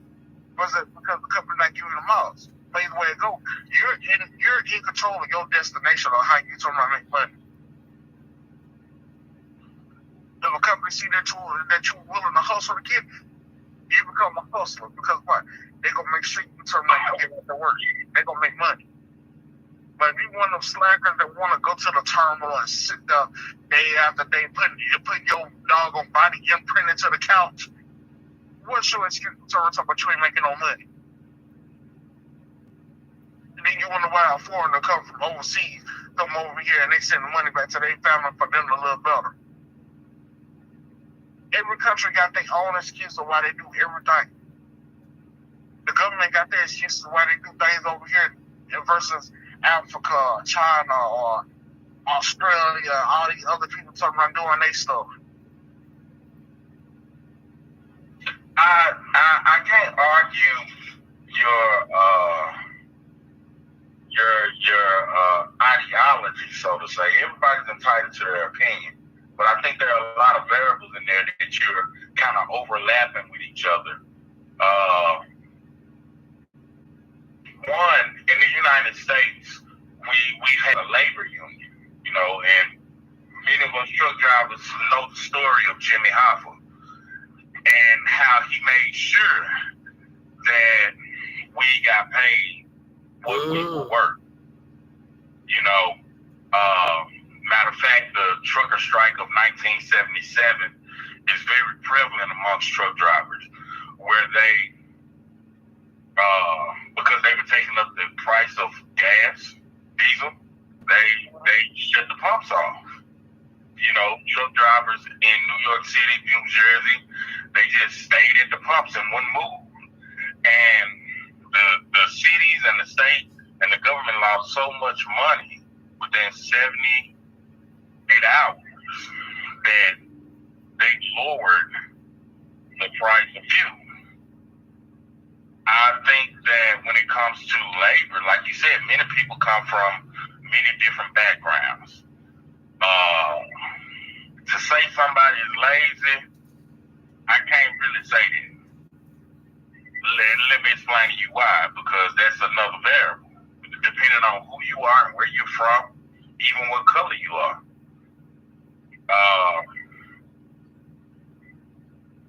Women in the United States were taught to be married to the system. They were taught to be married to the system during the Great Society period, during the War on Poverty programs. President Lyndon B. Johnson constructed these programs just like he constructed the FBI to target individuals in society that he thought were threats to the Commonwealth of America. These are not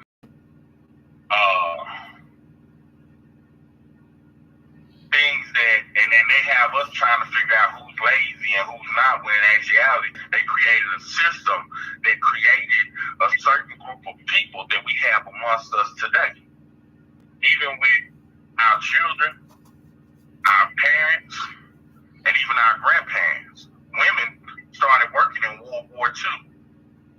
So when women started working in World War II, that was one motion that desegregated the household.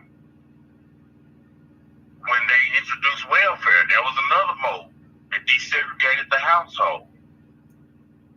So to say that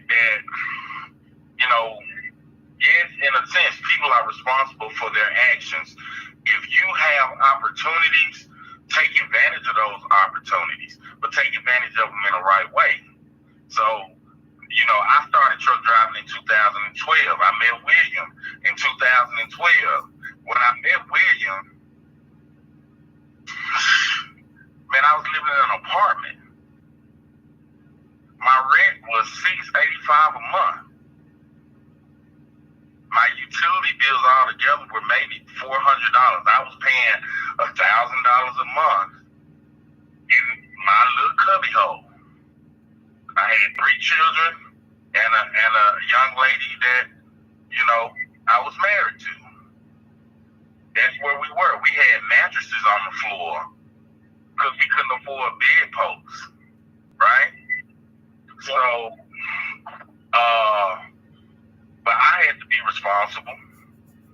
And even though I was making $1,500 a week, you know, I had to say, well, I can't afford this right now. Most people live paycheck to paycheck. Don't even have 20 or 30,000 saved up, 10,000 saved up. You know, they live paycheck to paycheck. And for our generation, we go out and buy everything that we didn't get when we were kids. And that's just the honest to God truth. Now, the younger generation after us, those that are coming after us, they're making major plays financially. But you still have a lot of poor people who don't have a true opportunity. But for us to clown the next man because he's not where we are, or he don't think like we think, I think that's subversive and wrong. Because at one point, we didn't think the way we thought either. Oh, I'm not saying this one. Let's start talking about that. I'm not saying that they shouldn't think that way. What I'm also saying is, people want to have what's the word I'm looking for? They want to have an excuse for something on why they don't do something. That's what I'm getting at. People relying on government versus themselves. The reason they're relying on government is because the government has made it where they rely on them. Well, hold on. Look at what happened during COVID. What did everybody do? They got unemployment. They got them PPE loans and everything. That's government reliance. Yeah, but also look at how many people they use that money like they were supposed to pay their employees. This is what I'm saying when it comes down to that. I'm not knocking nobody for what they do, except for the ones being lazy. Don't sit there and say there's not jobs out there. McDonald's and Burger King and all the fast food joints, because people don't want to ride to work because it's not giving them thousands of dollars. Something's better than nothing. Don't stand out on the corner and sit there and say, I'm homeless. And you really not. You just going out to work. But brother, that's another variable right there. Once you reach a certain age in America, nobody considers you a valuable candidate. You have a lot of homeless people from age 40 to 70 years old today. Now, younger people, what they suffer from is they don't have most of the young people who are homeless, or you catch them in front of the store and stuff like that, they don't have anybody guiding them. And to you, because you're sitting where you are, that's easy for you to say you need to be out there doing that. You need to be out here getting a job. That's easy for you to say. But you're not in their shoes. Nor are you walking in their shoes. Hold up. Listen, and it's my opinion on this. By sitting there talking to numerous of homeless people, and I've learned one thing. A lot of them choose to be homeless for one reason. Life. Life can be stressful. Life can throw you crossbows and curveballs and drop you on your face, and it could mentally mess with you. A lot of people that's homeless have lost things due to situations like we was talking about, companies leaving. You go to another company, you're overqualified. What is overqualified? You too black. You know what I'm saying? let's not turn right there to race now, because it's not what's black or white. They got people. But I know white people, Chinese people. I know a lot of people that they told you overqualified. What is overqualified? That means I can do the job and some. So you should be. I'm an asset to your team, but it's about that these homeless people done tried, and after they get turned on with something, like, you know what, screw it. One of them told me straight up, I don't have to worry about rent, light, or water, or anything. Only thing I have to worry about is eating, and that's it. One told me life was the problem. Why? He was this big CEO. It became a burden to him because everybody depended on his shoulder. Everybody was like, they looked up to him like, man, you was the one with the plan. Okay, we got this, we got that. Okay, what we doing next? What we doing that? It became stressful. It's getting too stressful. It made him go off the rails. And like he told me, as long as he had a place to sleep now, 3 meals, he fine. I done heard stories from the people that sit there and say, my job left, I try to find another job. They say I'm overqualified for every job I done thing, and I don't know what to do. Only thing I know is I'm in survival mode. Then you go to the one like me that unexpectedly got fired. Don't know which way to turn. The company's already taking your money. Company's already over as it is. Then they want to tell you you're fired or you let go. Now you got to figure out, I got next month rent coming. What do I do? You go to these organizations and they want this, that, and the third to help you, which I understand why they wanted to verify certain information, because the government wants to see who's getting the money and where the money is going. I get all this. But it get a little too damn personal. So that's what I'm saying when it comes to the tariffs thing, bro. When he's up there said that, bringing jobs back. Yeah. The tariffs ain't just about bringing jobs back. The tariffs is about showing power, showing that I'm in control, that I can turn around, I can do this, I can do that. But if the American people turn around, really look back, including the truck drivers, and a lot of us turn around, we sit at the truck stop, we cry. Oh man, I ain't got no load because someone working the port. But hold on. Let me finish up with this homeless thing. Being homeless, and that's the biggest side of homeless. It's like job loss, people with mental issues, people that come from the army with mental issues, can't handle the depression, family can't handle the mental issues, so they go homeless. So when you say the thing with homeless, they do have certain programs that the government has set there and put in place to help them, but they refuse to help.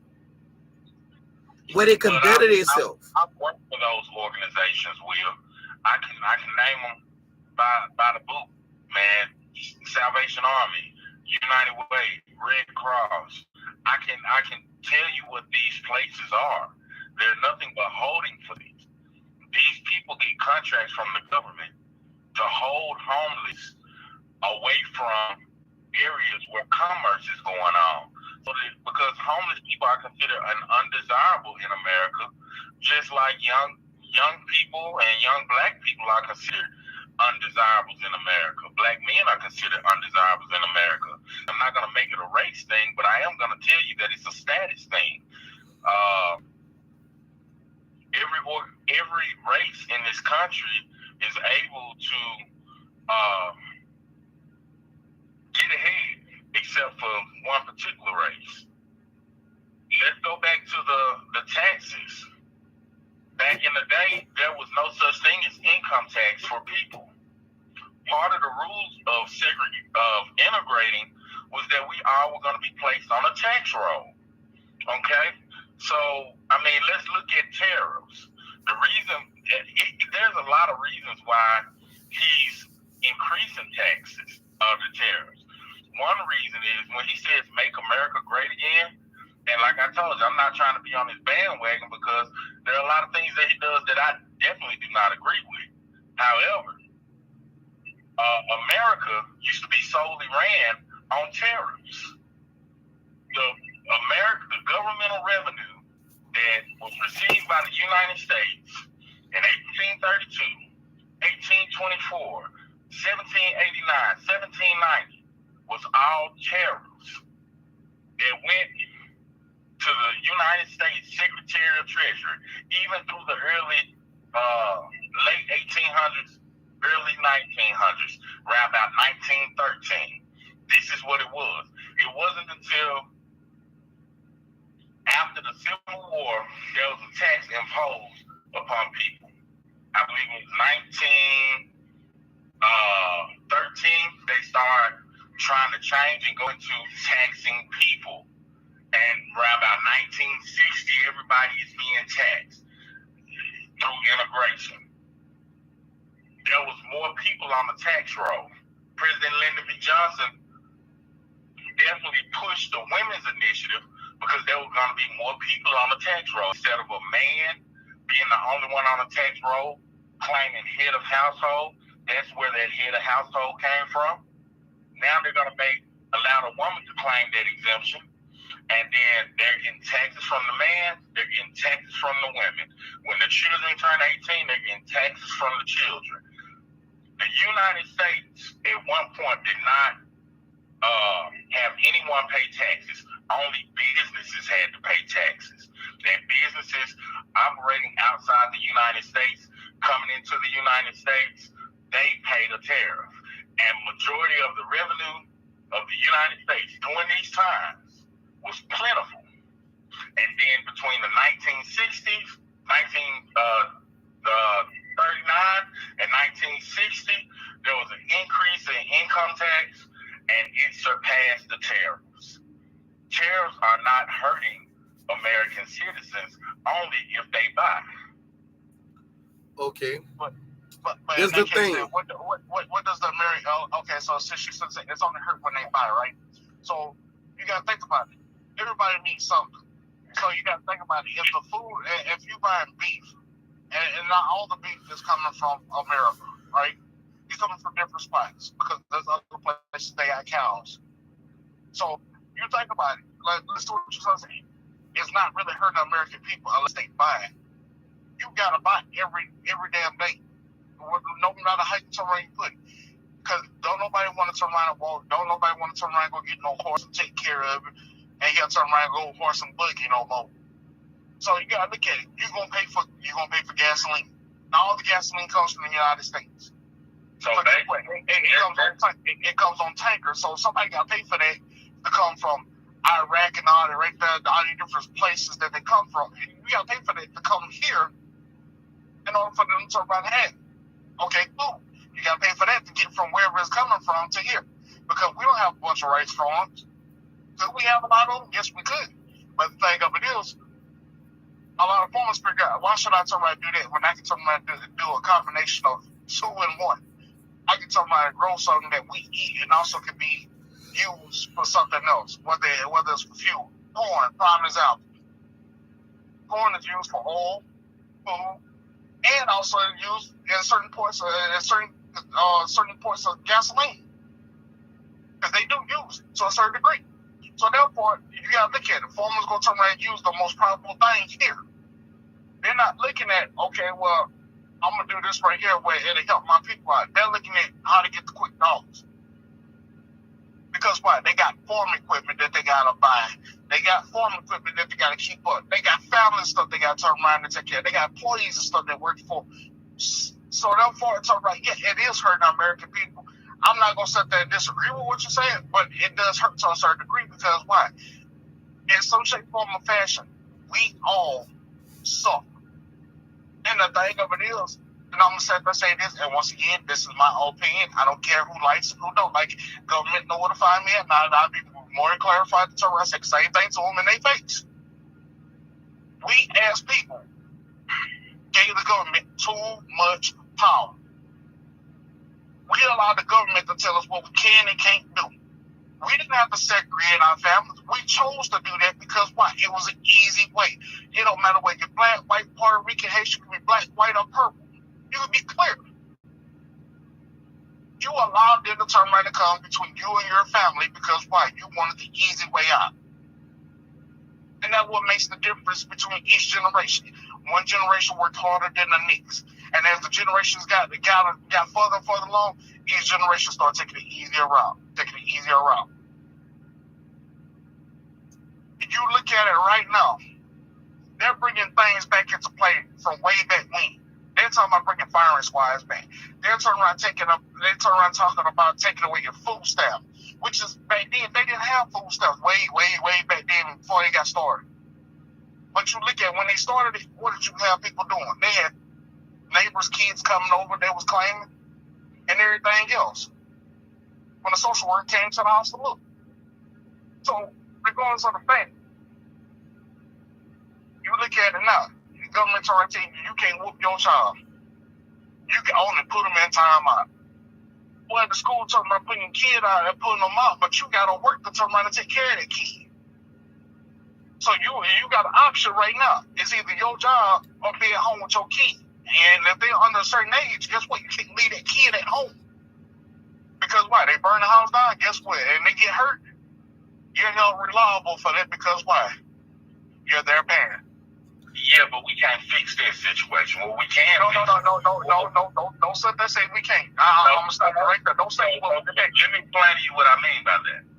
What I mean by that is normally once a person has made their decisions for life, that cannot be undone. Once you have a child, whether you have it prematurely or out of wedlock or whatever the case may be, once you have that life and without the proper guidance, the only thing people can do is guide you to be a good parent. As far as our children and the young people growing up today, we can teach them how not to start a family.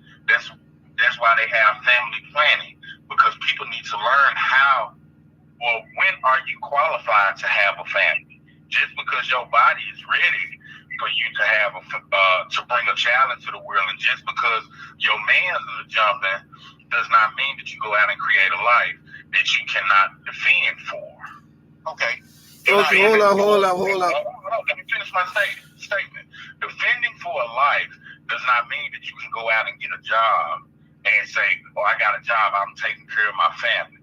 As a male in this country, because this country is patriarchal by design, even though we have women rights, the women liberation movement, the country is patriarchal by design.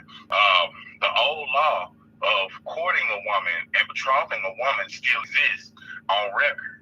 So whatever it costs to bring a child into the world, a man must have that in escrow. Whatever it costs for him to marry a woman, buying a home, having 2 mules or 2 cars, he must have that before he even step off in there. Okay. And won't be willing to do that. So today, teenage pregnancy is high. When back in the 1900s to 1960s, teenage pregnancy was not high.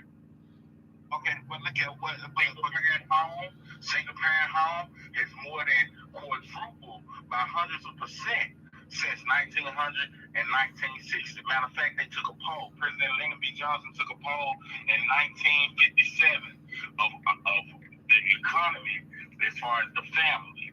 Families were stronger back then. There was less than 10% of undesired outcomes in families between the 1950s and 1960s. From 1975 and 78 up until now, there is less than 25% successful marriages. Now, when we talk about success today, we're talking about money and material wealth. We're not talking about the true meaning of having a family. Because our forefathers and our foremothers, they were poor and they maintained families, successful families. We're involved in what we call a rat race. A rat race, by definition, is a metaphor that describes an endless self-defeating pursuit, and it's often associated with competitive material gain in modern life. So the phenomenon is characterized by a relentless pursuit of material success. So even our conversation now is about getting. Okay, we're trying to get money. Okay, me and you, we had that discussion later. But the point which I was getting at about it was about the tariff. Me and you, we had that discussion off of this right here. But me and you, we had that topic then. But right now, the point which I was making about the tariffs is about giving the government too much power. And if you look at it, we gave them too much power, which is that's where this is coming from. He's juiced up on power. Every president gets juiced up on some shape, form, fashion of power, which makes us suffer because why? Instead of us getting together and saying, hey, we don't agree with this, we're pushing forward. We're going along with it just to see where it goes. And then when it don't go right, then we turn around and run. Look at the terror situation, right? Everybody was all for terror, but then turn around when it hit. Look at what everybody's doing. Everybody's backtracking. What this is saying, no, I don't agree with that. Then you say, oh yeah, it's gonna get better. But if you look at the situation, when the terrorists turn around and hit, we start suffering. By you saying that, no matter how you turn and look at it, we started suffering. And then turn around when they suspended it, they suspended the terror because, like you said, the judge went over, turned around. They said that they suspended it until July the 9th. Okay, you look at how these companies got. Even as one of those truck drivers running right now. We're running in areas, even if you don't feel comfortable, you're running in those areas right now because what? They're trying to get every dollar that they can because it's suspended. Because what? Tariffs are low right now. But the moment they go back high and you have to turn around and pay for that, you turn around, you start slowing down on buying. You got people slowing up on their job because what? They can't afford to turn around and just run like this. Diesel's going up. It ain't going down. I don't know what you've been talking about looking at, or Will been looking at, but I know Will been looking at, but me and him been looking at the same thing. But if you look at the prices on stuff in different areas, according to that fuel network, which section you in, that's where the company keeps you at because they're making profit there. now, And us as American people, we got to turn around. We got to look at the tariffs when they go back up. We're talking about we're paying the cost of that, whether it's job wise or it's money wise. Either way it go, for truck drivers, we're losing both ways. now, Trump said in 1929 the country with tariffs did good, right? That's what he said, right? 1929, yeah. For example, U.S. imports from Europe declined from 1929 high of 1,334 million to just 390 million. In 1932, while U.S. export to Europe fell from 2,341 mil in 1929 to 784 mil in 1932. Overall, world trade declined by 66% between 1929 and 1934. So tariffs don't work for us because when you think about it and you get into that area of tariffs and you start digging, you start understanding that at this time and General Motors was here and all these companies was here. It's telling you right now. We had an issue. I didn't say there was a lot of money made off of tariffs. I said the United States, majority of their revenue was off tariffs, which means that they weren't taxing the people. We have two things going on in this day and time. So you have tariffs where you're paying high dollar for the things that you want, not the things you need.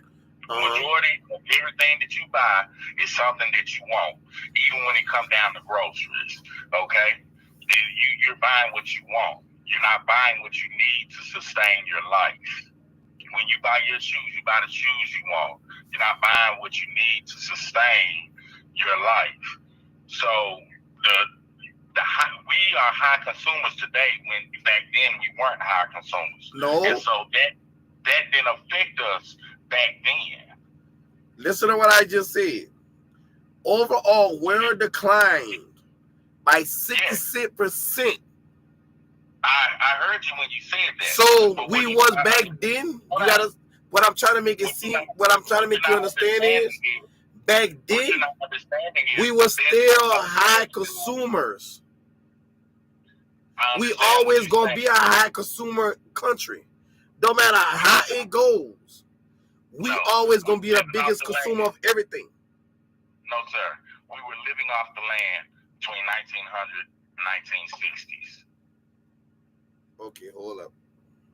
It wasn't no growth. I can tell you now, because even in the 1980s when I was coming up and being raised on my great-grandfather's farm and going back and forth between my great-grandfather and my grandmother only went to the grocery store for flour because they had their own pigs, they had their own cow.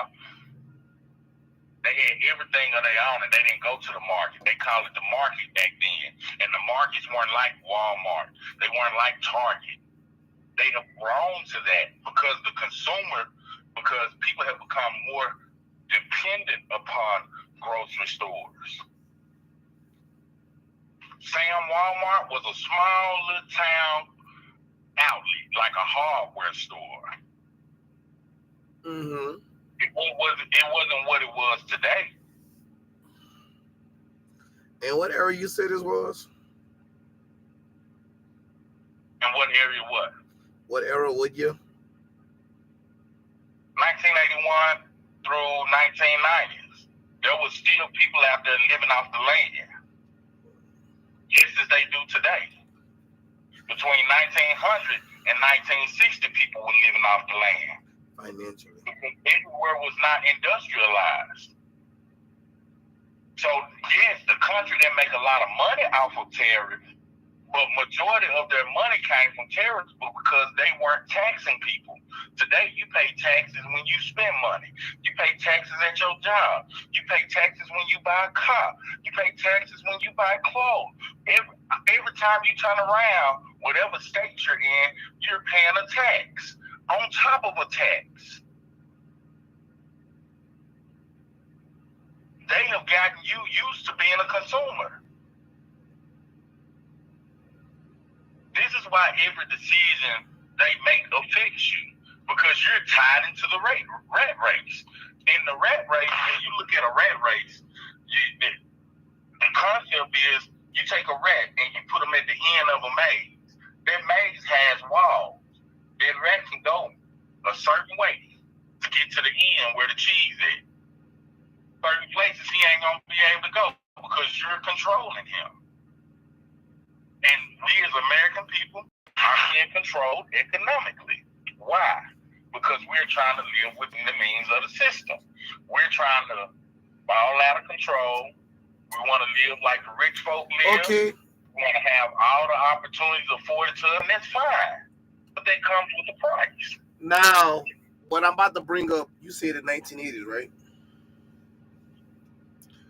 All right, let's get into this. With terrorists, what terrorists done? Terrorists sent us into the Great Depression. That's one. Behind terrorists, that would happen. You actually went into the Great Depression behind terrorists. Damn nearly all this country was almost bankrupt completely. Then you got the 1970s, and the 1980s saw a high inflation and unemployment.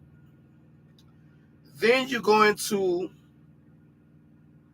1987, the stock market crashed. So with all the evidence from the time when they did tariffs, it damn near bankrupted the country and sent the country into a depression. Then after that, to correct itself, they were trying to correct it, but it was hard because why? Certain things was a retaliate. Well, you might as well say a chain reaction from the terrorists. So what did terrorists ever help us? Terrorists never helped us at all. Terrorists just kicked us in our heads like it normally does. And if you think about it, it's doing it again because guess what's happening?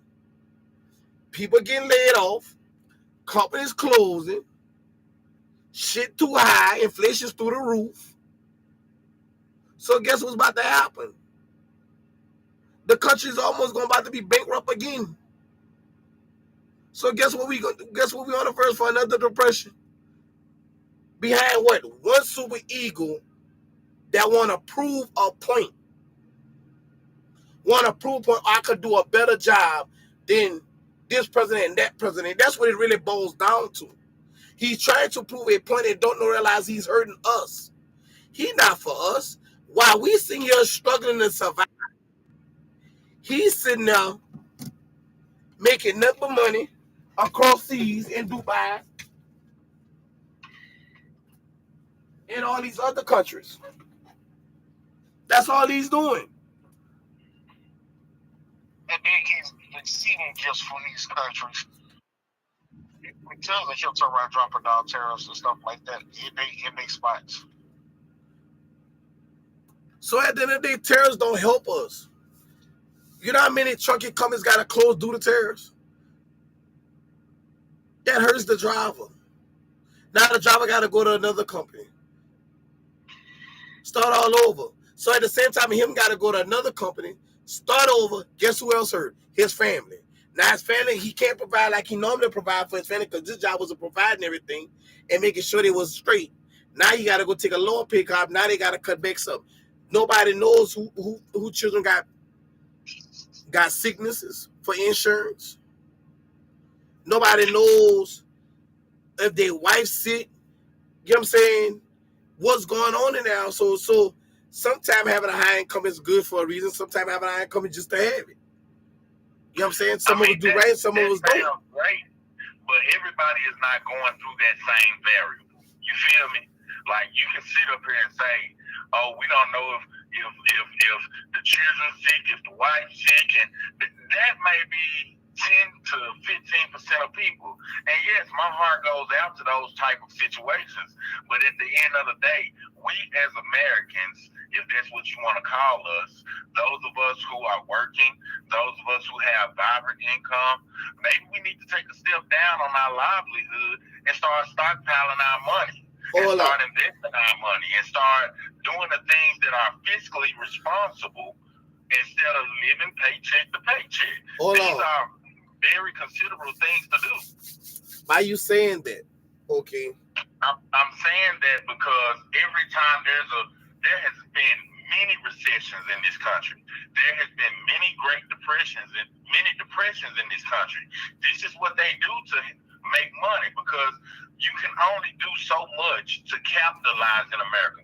America is a capitalistic society by design, okay? So it's made for the rich people to get richer, okay? So if you come up on a lick, if you come up on an opportunity, if 1 year you make $60,000 in 3 months, or if 1 year you go from $12,000 working at McDonald's and you get a warehouse job where you're making $35,000, you went from $12,000 to $35,000.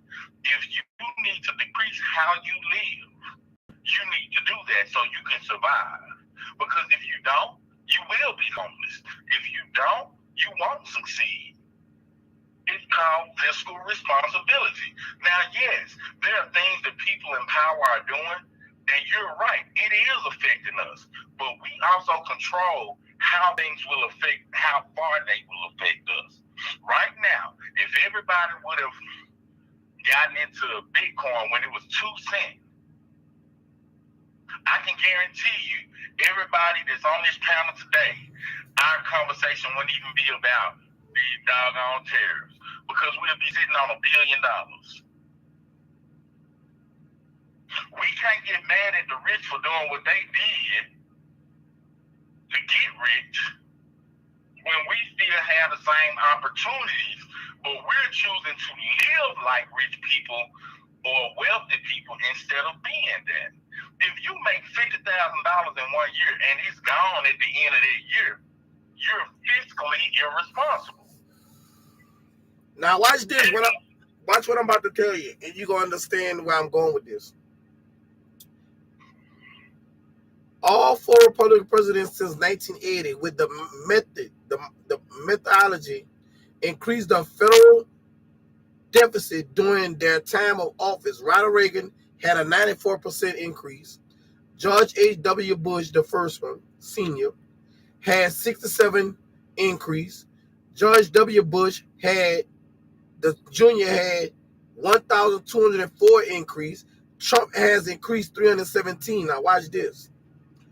Both Democrat presidents since 1980 completed term decreasing the federal deficit while in office. Bill Clinton, 1992, I remember that year, would decrease 150. That's when people lived. That's when people could survive. That's when people could have. That's when people didn't have to worry, okay? Then you got a Barack Obama decreased by 53%. Look at the economy that Trump got. But he took credit for something that we didn't even do. And if he would have did what he's supposed to do, we would still be living in that era, but he didn't.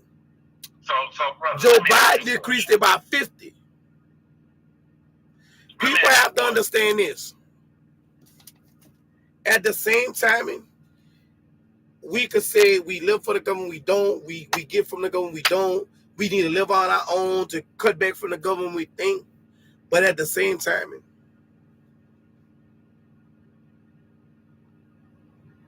everybody's in survival mode, even the country. The country's in survival mode. We as the people in survival mode, we did it because why? We won't look for money. We put somebody in office that has held business after business after business fail. But we overlook that because why? In our eyes, he's net worth. People don't understand net worth for nothing. When they calculate the rich net worth, it's what they own. It ain't what they're paying on, it's what they own, what the value of that is. That's how they collect their net worth. They say Trump is not worth billions of dollars. Where the hell he got some billions of dollars in? Please explain that to me. Because if you really sit there and think about it, you'd have had business after business after business after business after business, bankrupt. What you got going for you? So he came in, what my opinion is, he came in and did. He put a veil over everybody. I said, hey, I'm gonna do this, and it's gonna do this. At the beginning, it worked because why? Everybody was rushing to ship shit here, so the consumer went to buying. Understand what I'm saying? The consumer went to buying. Like in 1992, it just did. I'm gonna show you the difference between the two. To hurry up and get it before the terrorists hit, we need to get this shit to America before the terrorists hit. Boom, bam. When the terrorists hit, you know what happened? Shit became to a halt. Because why? I'm not paying an extra $72,000 for something I was just paying $50,000 for. Why? You build it in America, guess what's gonna happen? It's gonna be maybe $10,000 cheaper. So you still getting heavy taxed. When I could get it for damn nearly $20,000 cheaper. So putting the tariffs up there is gonna kill us. Clinton did it best.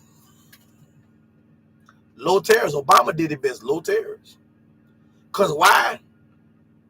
The consumer gonna want to buy and put money into the economy. The economy thrives. The country is financially stable.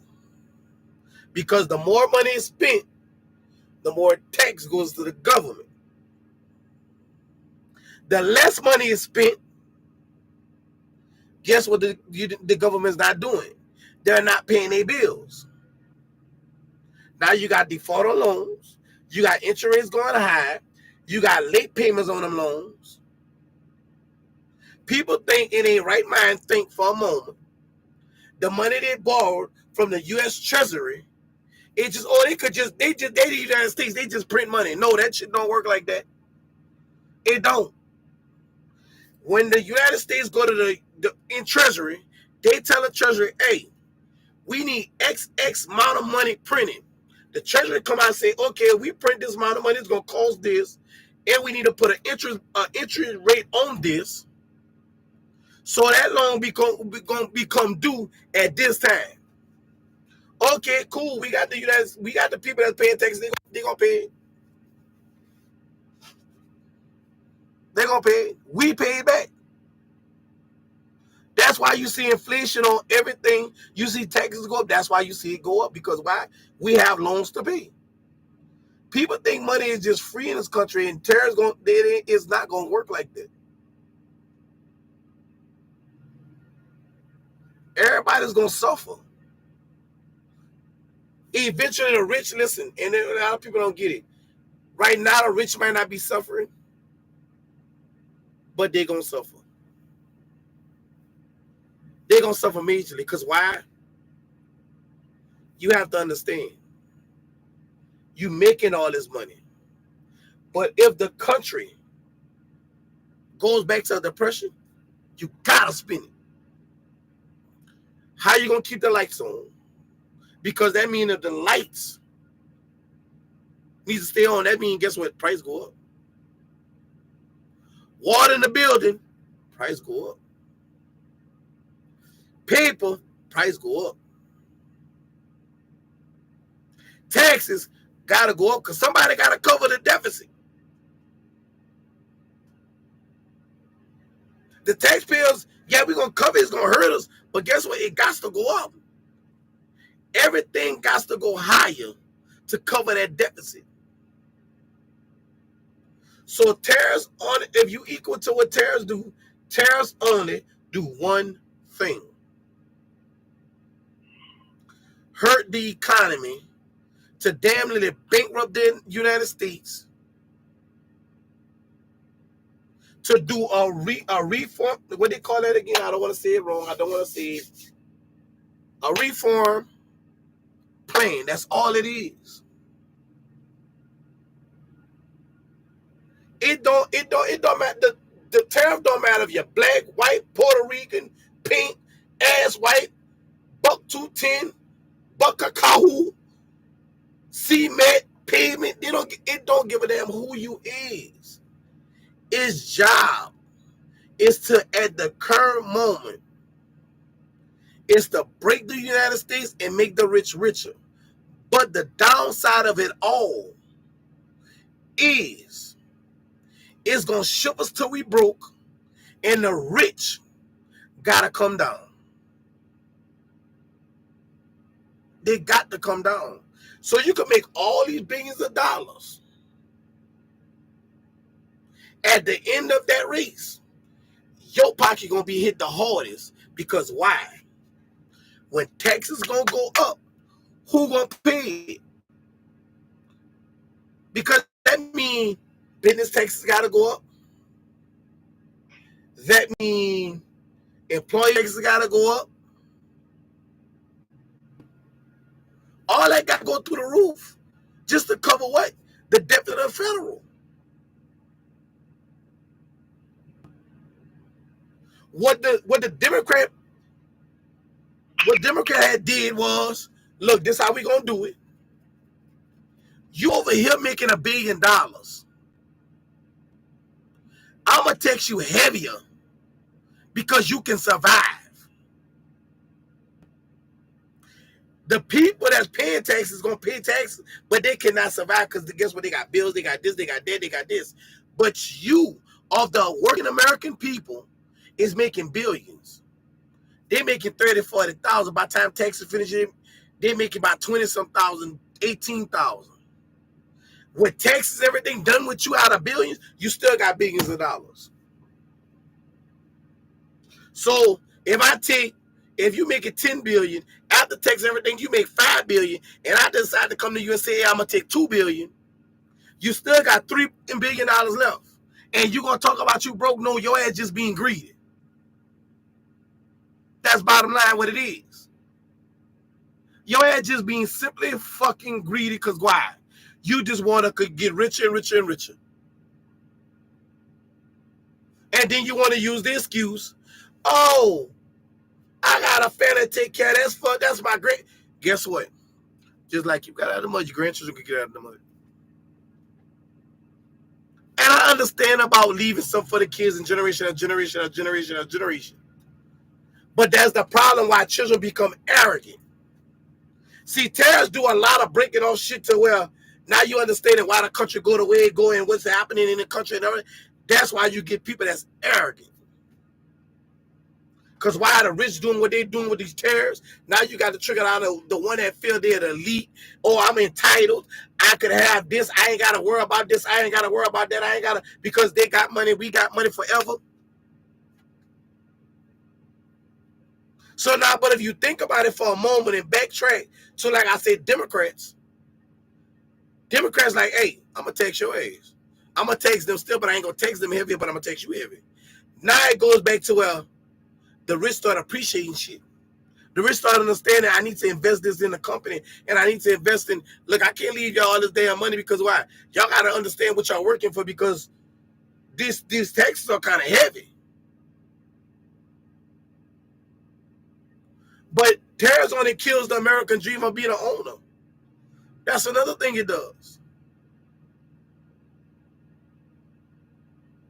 It kills you of being an owner. So why would I want to do that to my people? Don't matter. It's not about race because we all going through the same thing. Ask a rich person how much it costs for groceries. I'm talking about a real rich person. I'm talking about a motherfucker that got billions, millions. I'm not talking about no $5-6 million while the wife still shop. I'm talking about 500 million, 50 million. People ask them what a grocery bill really is. You know what they might tell you? Oh, I don't go grocery shopping. My maid does that, or my nanny does that, or the butler does it, or I Uber, and they just put the one in the van. I just Uber it. They don't look at bills like that. They don't. But us as the people do. And that's all terrorists making us do is look at it like, damn. I could give me a bag of rice. Rice used to be what? A medium bag of rice was doing higher than $3. Goddamn rice damn near almost $10. $10 for some damn rice. Bean was maybe 99 cents for a bag of bean, up to about $1.50. Goddamn bean almost $4. That was a simple meal. Chicken was $5 for some leg quarters. Some goddamn leg quarters almost $10.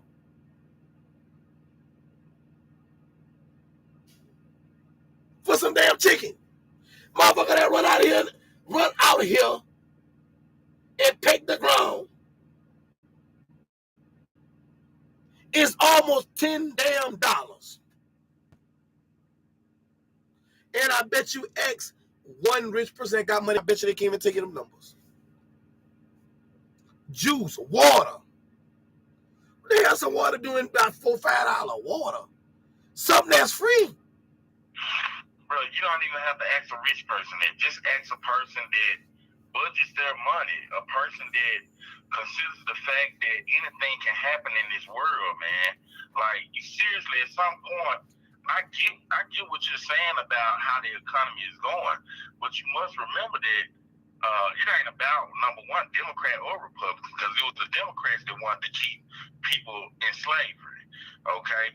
It wasn't, Democrats, you say you gave the poor a heavy increase, but yet during the Obama administration, Obama gave over $300 billion to AIG for them to ball off of. Like, come on now. All these people sit, whether they Democrat, Republican, liberal, conservative, they sit in their White House and they chop it up every day. All of them in a better position than you. And they yet govern your life. No matter who they are, Democrat, Republican, liberal, or conservative. So it ain't about no side as far as that. But the only thing that we can do as an individual, if you're poor, you know, y'all start moving together with y'all people. No, Y'all family. Y'all you, start conserving y'all money. no, it's Instead of going out and buying $300 J's and retros, and but, instead of you know paying $45,000 to $60,000 for a car, instead of paying $450,000 for a house, we have to make better financial choices. we can't make, That's how how you. that's how our great grandparents survived. But that's what you keep messing up with. How you gonna make? But how you gonna make better financial choices when you have a motherfucker coming in here, raising tariffs? Hold up. He's not the first person in this presidential. Watch. That we've had. How many presidents have we had? We had a lot. I ain't about to get into the number. But listen. He's not the first president that has done bogus things. He's not. I'm not saying that. But it comes. But you open. But you open. You open. So many bills that help put us in the situation we're in today. You're sitting up here talking about martial law and all that kind of stuff. I ain't said nothing about martial law. I ain't never mentioned martial law not one time. I came out and said when you said this, when you just said we can't do nothing, yes we can. What it is the ignorant people that think that this shit is helping. They need to go research and read up on knowledge to understand what it does. Don't just take a man's word because he ran a business and he over here waving because he was on TV, because it looked good. And, he's bold enough to, go over there and tell him, no, he's not. Because I can go back to where Clinton said it, other presidents said it, but we just going to go back to Clinton. When Clinton told him straight up, I don't give a damn what you do in your country. Just don't come over here fucking with me. Straight up, don't come fucking with me. Because you come fucking with me, you're going to find out. W. Bush, he wanted to go start some his daddy finished. That's all he did. He went across there fucking the people for the all. That's what that was all about. Yeah, you're right. But Obama laughed at the end when what you call him started. Obama laughed like, nigga, 8 years you didn't tell me nothing. You wasn't crazy because you already know I got down. But now we got somebody that actually and then it's crazy because when you got a president wife, who that was, I don't want to say it wrong. That's Barbara. That's Barbara Bush, I think that was. When she came in, she's a Republican, she comes out and says, what have we done? I don't like him. He's not good for the country. He's going to derail us. She's a Republican that's actually looking at this and it was in the White House to understand everything across the table like, this not good. This not good. No, we don't need this. We don't. And then when you go back, now I'm going to go back to Ronald Reagan. And when he made a video and he came out and said, terrorism is not good. He Republican, he tell him, don't do that shit. I'm telling y'all, it's not good.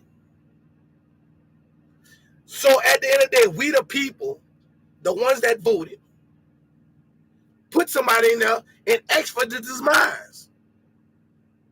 We asked to be fucked over 100,000 ways and then want to turn around and say, oh, it's for this reason, that reason. No, it ain't for no reason. It's for the people that's illiterate to the situation at hand that needs to be educated to understand what's going on. It's not about jobs. It's about one thing. Before this country go into depression, the rich gonna be richer. So by the time when they start spending their money, they're not gonna spend it all, but they're still gonna be well the hell off.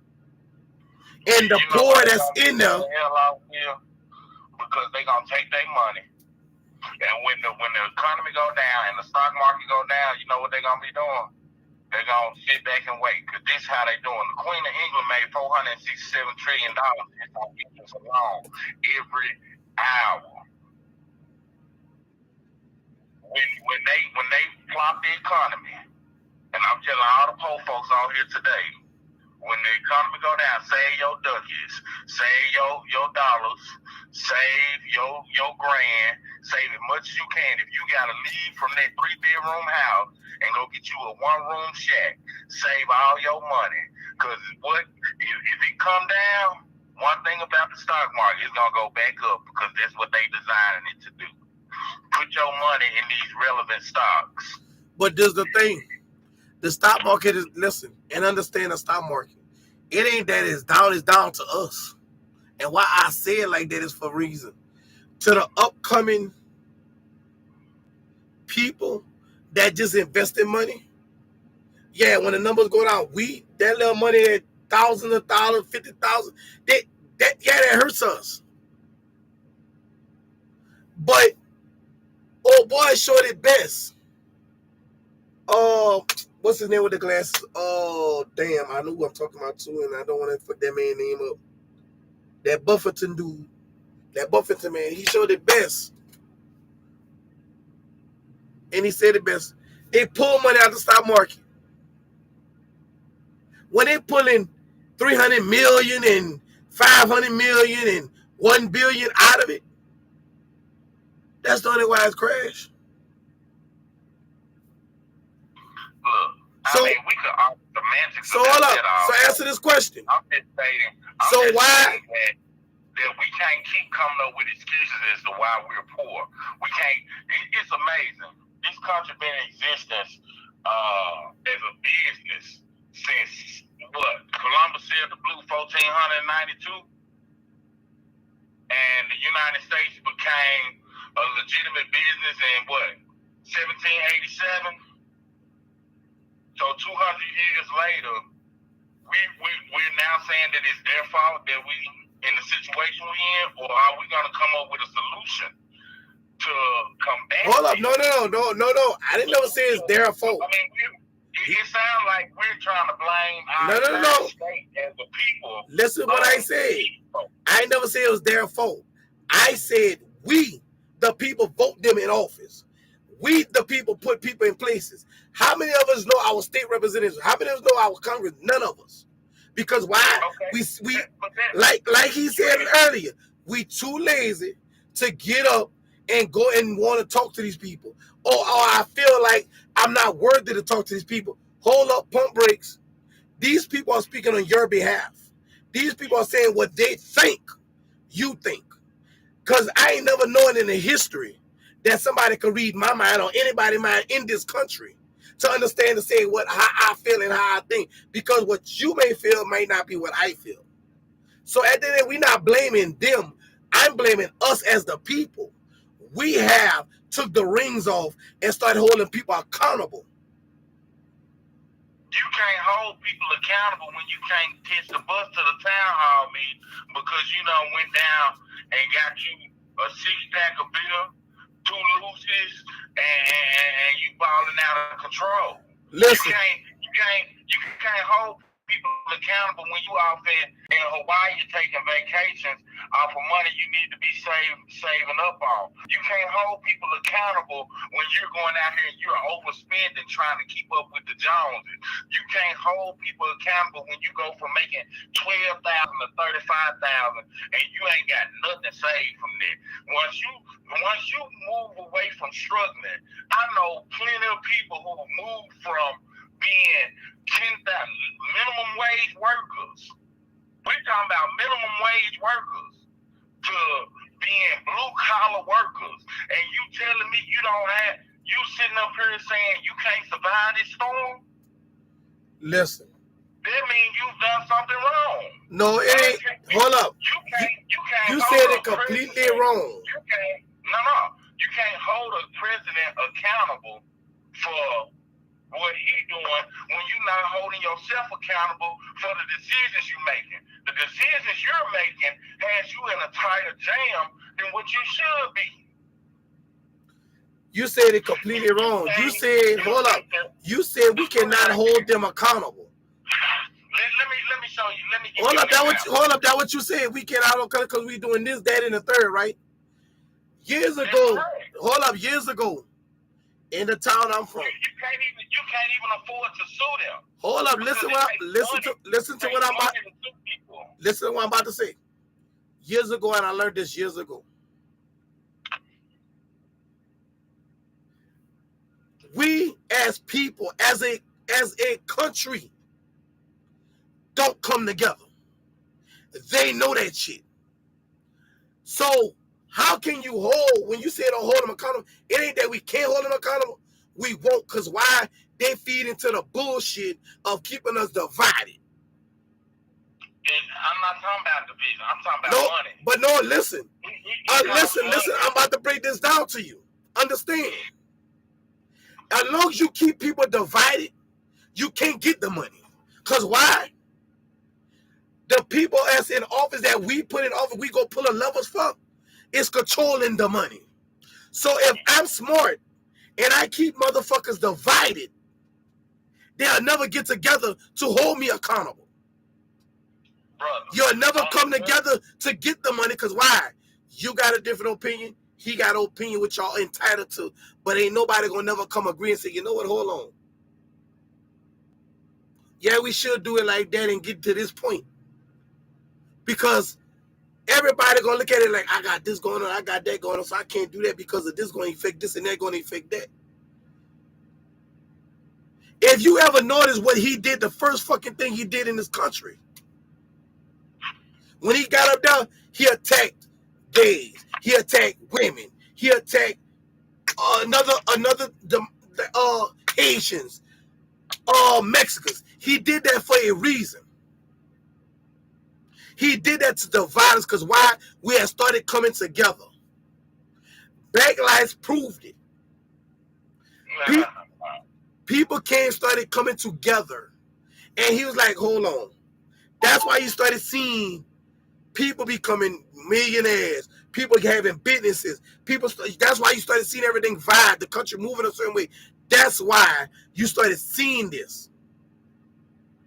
He knew they was losing control.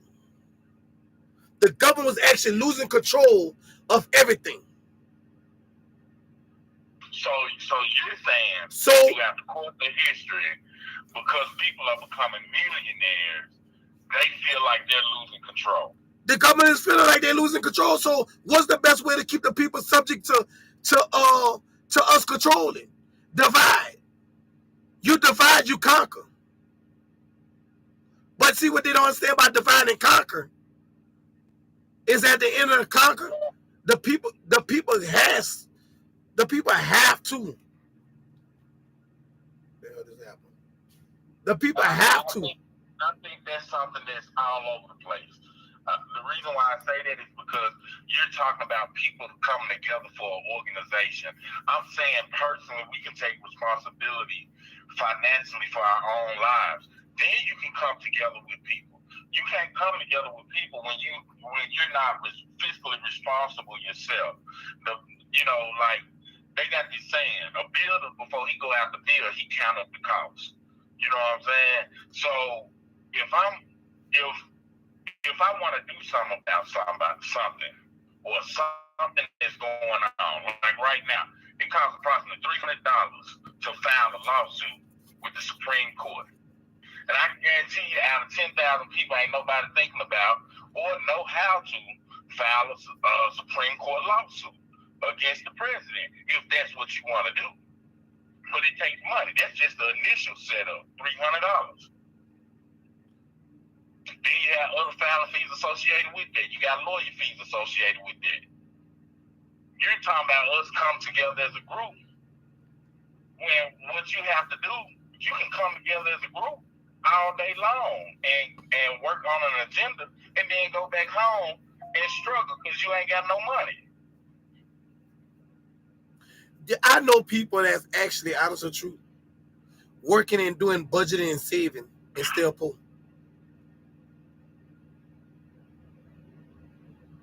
Don't party, don't do none of that, budget and save their money, and guess what? They're still in the same situation in. But guess what?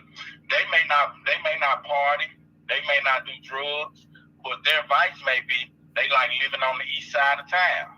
Their vice may be they like riding the latest edition car. Their vice may be they like all the name brand clothes. No, I'm talking about people that still shop at Dollar General, wear the tankiest clothes, wear all this stuff, and still struggle. Right now, I could put them in front of you and tell you they still know they do everything in their power to do what they gotta do. But this shit here that's going on is hurting them more than ever. Cause why? We're the ones taking on the tax. We ain't doing okay. First of all, if people are struggling, you have to revisit the drawing board. So I'm gonna give you a prime example. Let's just say you got a family. You got a husband, wife, or a girlfriend, boyfriend, 2 kids or whatever. And they live, let's just say they don't live in the east side. Let's just say they live midpoint. And right now they paying $1,600 to $1,700 rent. Let's say each party probably making $35,000 a year. They got these 2 children that are involved in school. Most of the time when it comes down to making decisions, people think about their children and what school they're gonna go to. They think about, and then if they got 2 cars, they got it on credit because they didn't want to be fiscally responsible and just pay cash for the car. These are things that people do every day. People will have the money and go put something on credit. Or people will get something on credit that they can't afford. People right now in America are paying 2 and 3 times what they salary is for rent, and they're needing 2 people to cover the rent. But hold up, why? But hold up, why is that? Answer that. Okay. Hold on. Everything is a choice, though. Hold up. Now watch this. I'm gonna walk you around here. Since you said it's all a hold up. Since you said it's all a choice, then you ain't hold up. Ain't you was. I forgot when you talked, you was like you was helping the mayor, right? So what now? Ain't you was in office at one point, right? Years ago. Something like that, yeah. Okay. How many times have you seen anybody go as on a councilman go out and tell their people, hey, we got this town going up for this and this and this and that? How many times have you ever seen it? Or how many times have you ever seen the people come together educated to understand what needs to be done? Okay, well, first of all, nobody want to educate nobody. Everybody want to. That's not true.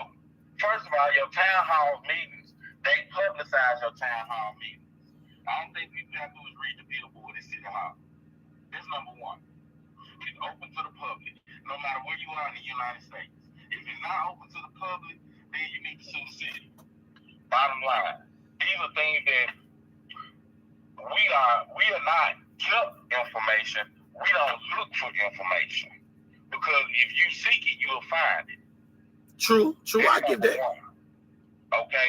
Number 2, every township, parish, or city is not the same. For instance, like the town in which they wanted me to be the mayor, the population was 100 people.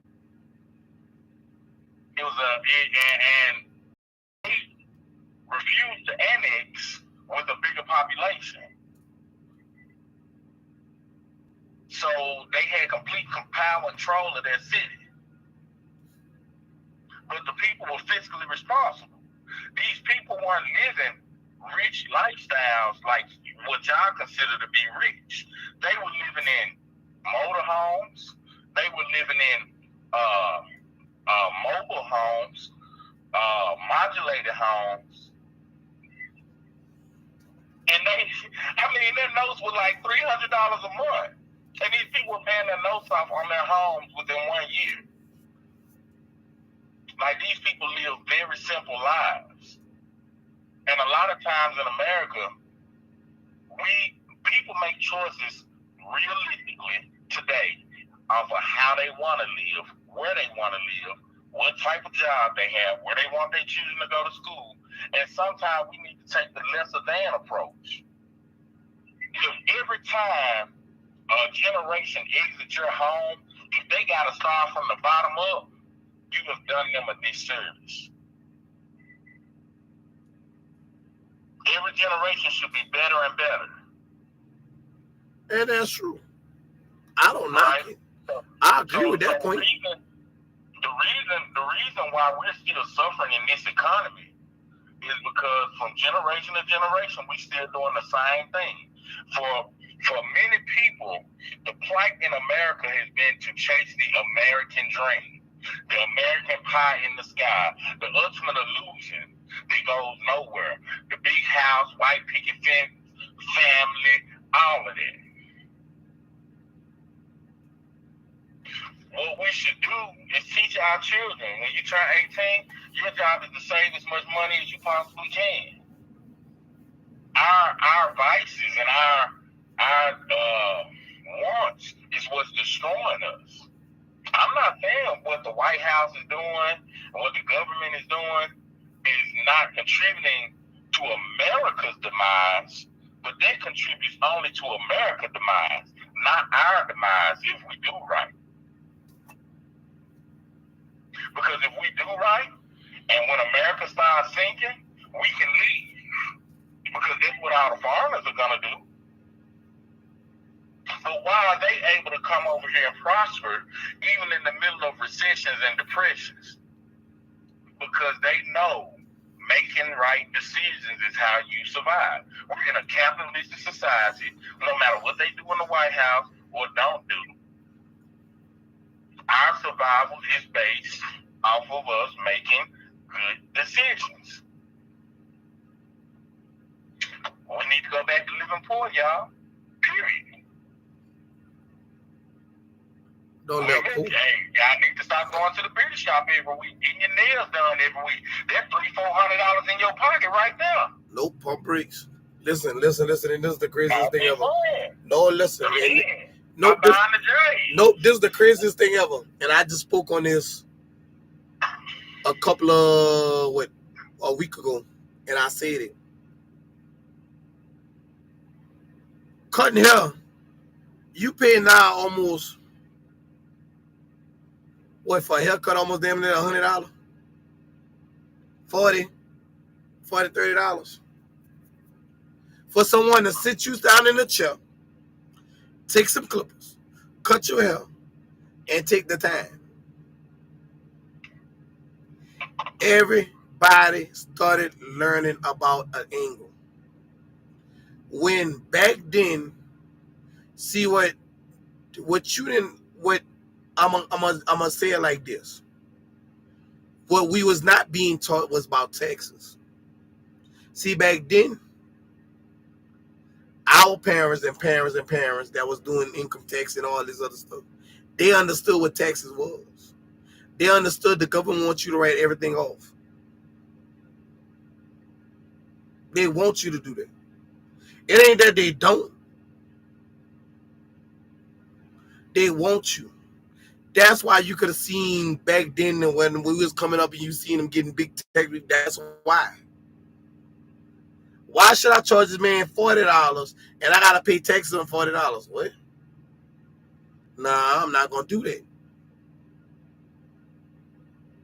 I make more money by charging less, and at the end of the year I reap the benefit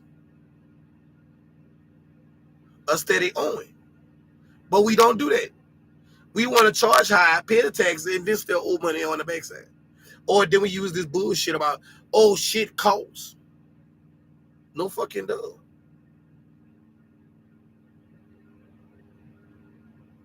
No fucking does. It's going to cost. You're talking from a business standpoint. I'm talking from us surviving this shit standpoint. If we don't survive this era in which we live in, we, as if you want to call it American citizens, blue collar workers, poor people, the poor people gonna survive regardless. But all of blue collar work, if you want to survive, you just start putting up your money. Start learning how to do things outside of, like, if the grocery store closed down tomorrow, all of y'all gonna be messed up. Those of you who don't know how to hunt. If the prices go extremely high, and what are you gonna do? Because right now you go in the grocery store and you pay for a slab of ground beef. It's just, scraps. You're paying $30. But that's where it comes in. That's where it comes to the thing. Hold up, that's where it comes to the thing is when you're in the polls, and these people are saying, oh, we need to get rid of slaughterhouses, and you agree to yes. Instead of saying no. That's where it comes into it. I don't need a slaughterhouse. When I was growing up, my great grandfather had a slaughterhouse in his yard, on his farm. You're talking about a process plant. No. Hold up. I'll back that up. I'm not talking about these because I was a process plant where you add chemicals. No. I'm talking about an actual slaughterhouse. I'm talking about a slaughterhouse where you bring a pig. You in everybody town, they had one. Mostly all the towns had one. You bought the pig down. They did their job. They wrapped your meat up. Boom. Send it on his way. You pay me X amount of dollars, we good to go. I'm not talking about all these people that go to these slaughterhouses, their process. No, we're not talking about process. Understand the difference between the two. I'm telling you what it is. Slaughterhouse. No. A real slaughterhouse is someone that open a building that understand the concept of how to cut the meat and how to do it. My grandfather slaughtered his own. He slaughtered. But when he didn't feel like doing it, as he got older, he brought it to the slaughterhouse. Same thing we did in the yard, the slaughterhouse did it.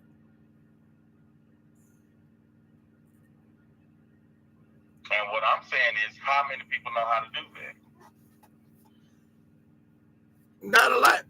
A lot don't. Okay, so people are dependent upon the United States. No. Until we become, yes. Because if you can't go out and catch your own food and kill it, you're dependent on someone to supply you with food. No, that's correct. That part is correct.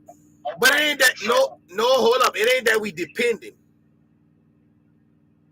How many of us go hunting?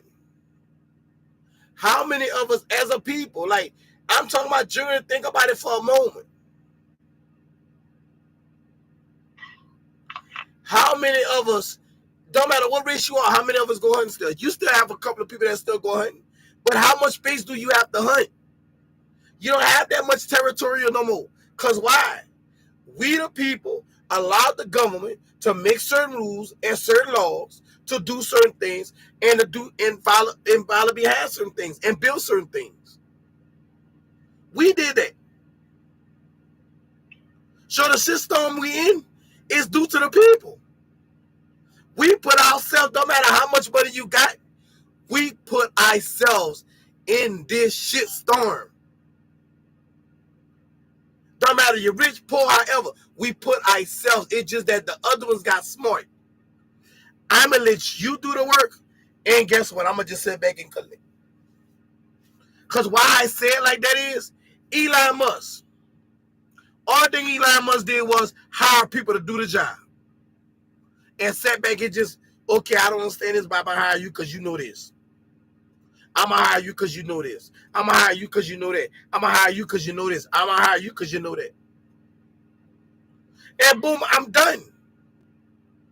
But why rules, and that's all the government did. The government was like, okay, we need two different kind of parties. They're going to tell us, we're going to put rules out there, regulations out there, and they're going to vote on it. They're going to tell us what they want, boom, damn, there. And we're going to make it look like we're doing something. Yeah, but you're still talking about living within inside of a system where this is a rat race in America, and the rat race leads nowhere. It's a system that we built. That's the crazy part. The people built the system. No, the people didn't build the system. There was a power structure in place. Okay? So the people didn't build the system. It was a group of people that built the system, but we, the people, didn't build the system. We, the people, have protected the system. We, the people, have funded the system. Yes. But once you get to a point where you understand what is at stake and what is being played, you no longer really want to be a part of that system if you're not gaining. So, and even if you're gaining, you're going to exclude yourself from the system. There are so many people in America who are not a part of the rat race. Now watch this. I'm going to show you something. And we didn't build a system. Well, watch this. Who put Donald Trump in office? The people. The shit that Donald Trump is doing, who was agreeing to it? The people. So at the end of the day, you got some people that don't agree with it. You got some people that agree with it. So at the end of the day, the system, the machine's still going. And guess who can still control it? They up there driving the machine, and we to the bottom working the machine. Because why? We keep them in power. We keep putting them there, and we keep building them. We keep the fucking system going. So we the one that built the system. When the system off track, guess what? They put a law out there say, hey, do you agree to this or yes or no? Or do you agree to this, yes or no? And you know what we do? We go to the polls and instead of saying, you know what? We ain't doing this shit no more. I'm going to give you an example of what I mean. You have a Marine, and he leads this Marine Corps called AFRICOM. I'm listening. His name is Lieutenant General Michael Langley. Okay? Now, Michael Langley is, number one, a black gentleman. Now, you may say, well, why does his race matter? His race matters because he's an example of how people are in a rat race to get to the top, and some people like him make it, and they don't do what's right. First African American general in the Army, and he's being used as a patsy. It's a shameful disgrace. Well, how do you combat that? You can't combat that because he's up there making the decisions that he's gonna make. What you can do as a person is you can make sure that you never become that. But people sacrifice themselves for the almighty dollar over here in America. People sacrifice themselves for their pie in the sky. There's a storm coming. You're right. There's a big storm coming. We're on the verge of World War III. And those of us who don't know how to survive, guess what? We ain't gonna make it. Those of us who don't have survival skills, you ain't trying to save no money, you back here balling out of control, you ain't gonna make it. Those of us who would rather spend $5,000 on some retro Jordans or rather spend $5,000 on a cruise ship, we ain't gonna make it. We gotta start thinking smarter. We gotta start putting our dollars to use. Forget coming together right now. Get yourself together.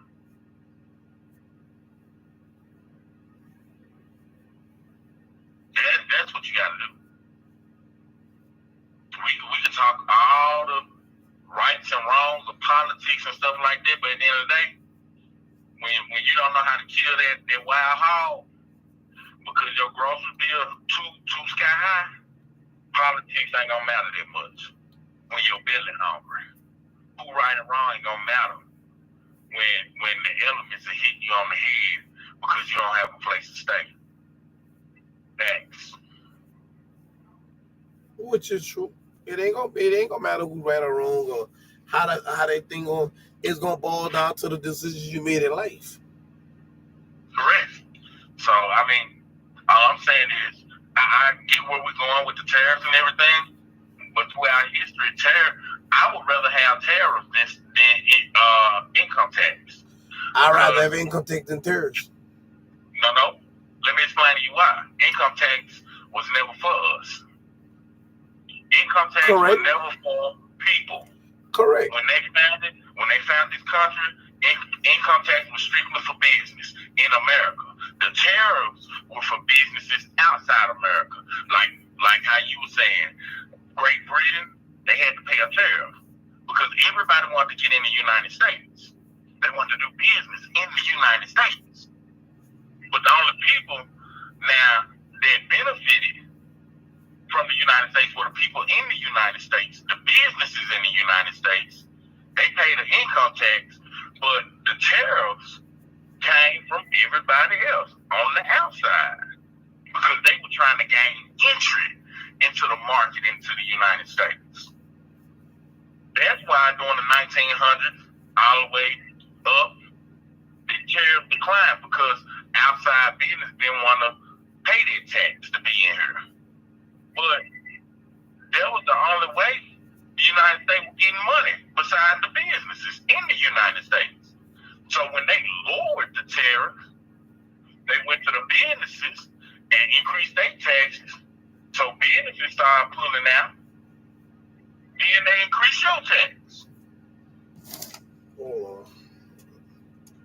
So we were better off when it was just tariff and no income tax for the people. These are one of the things that he was talking about, make America great again.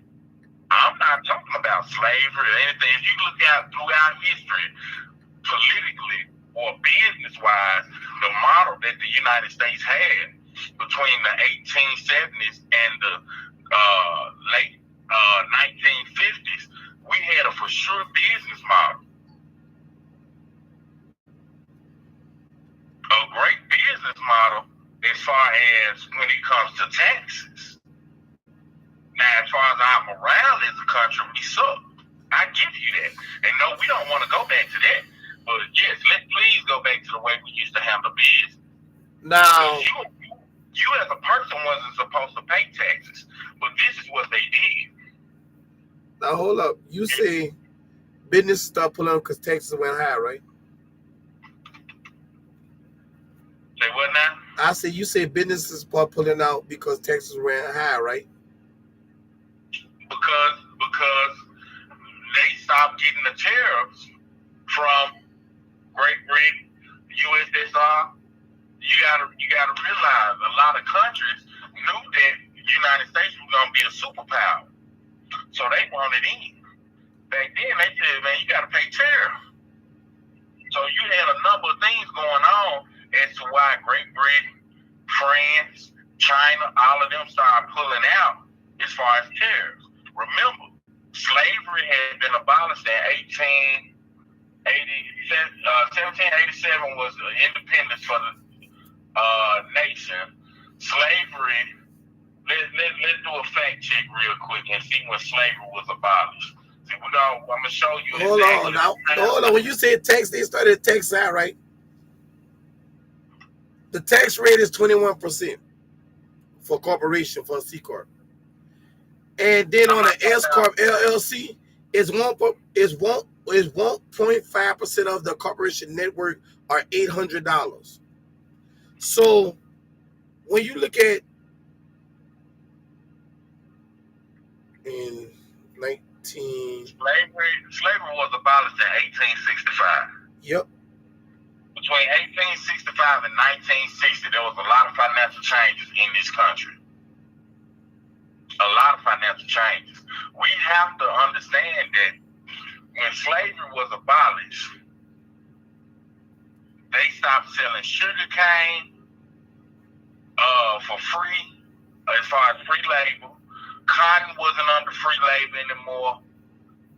They tried to ratify under the 13th Amendment, and they started Jim Crow, but that didn't last long, okay?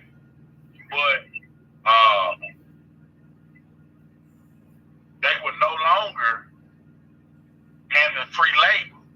So the Jewish community, the France, Europe, Great Britain, all of them started getting charged for entering and exiting the ports.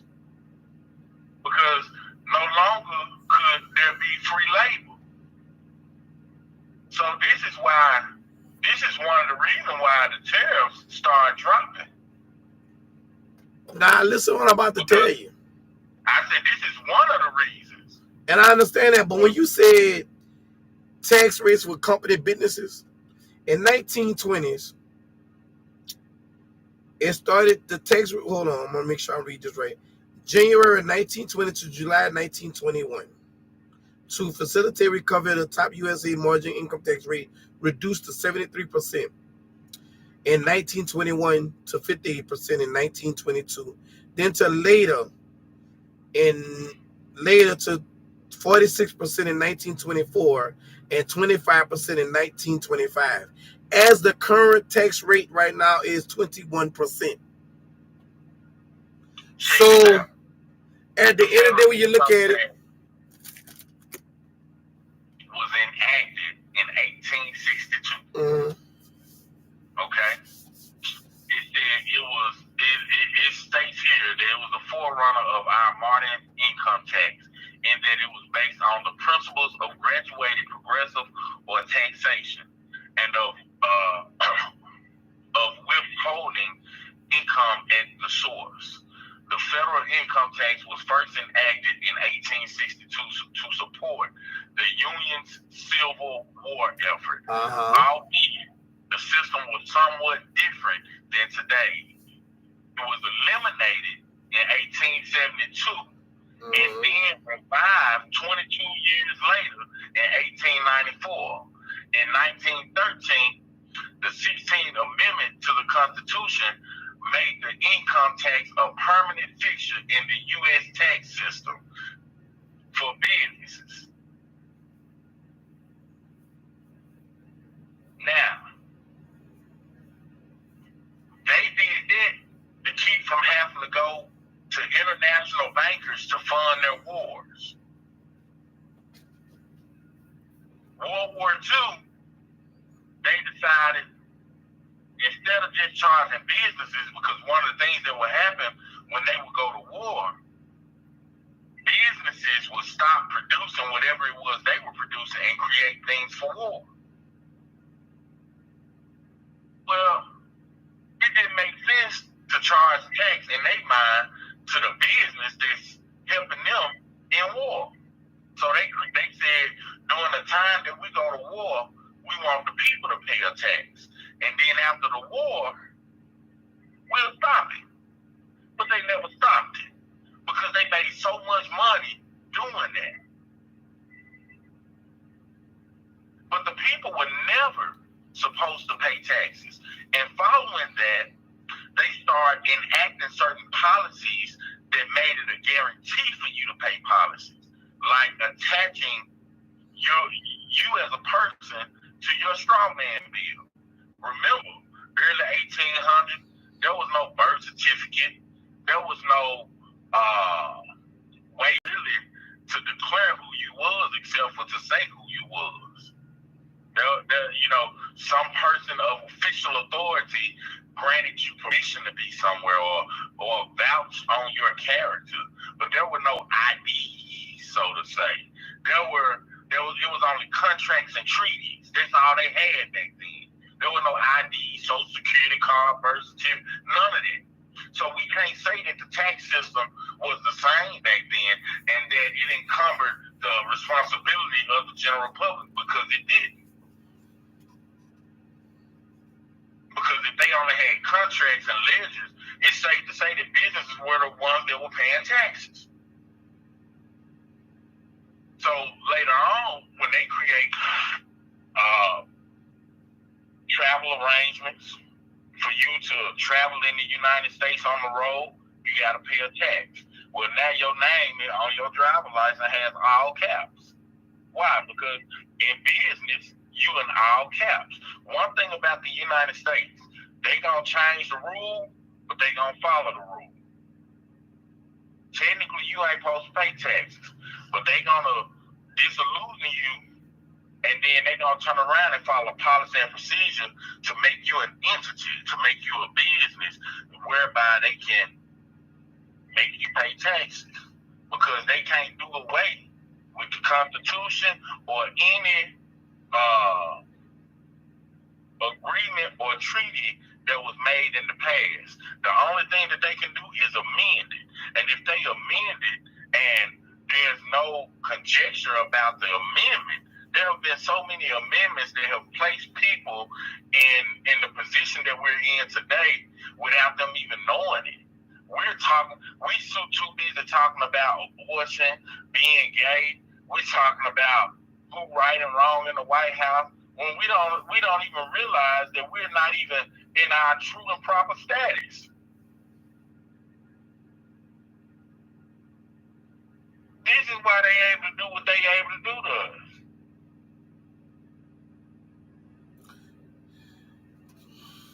You ask where they get their money from. How they able to print? He who has the gold makes the rule. If you got the money, you make the rule. And guess what? We gonna cut that right there, cause we ain't getting that deep into it, cause I already know where you going.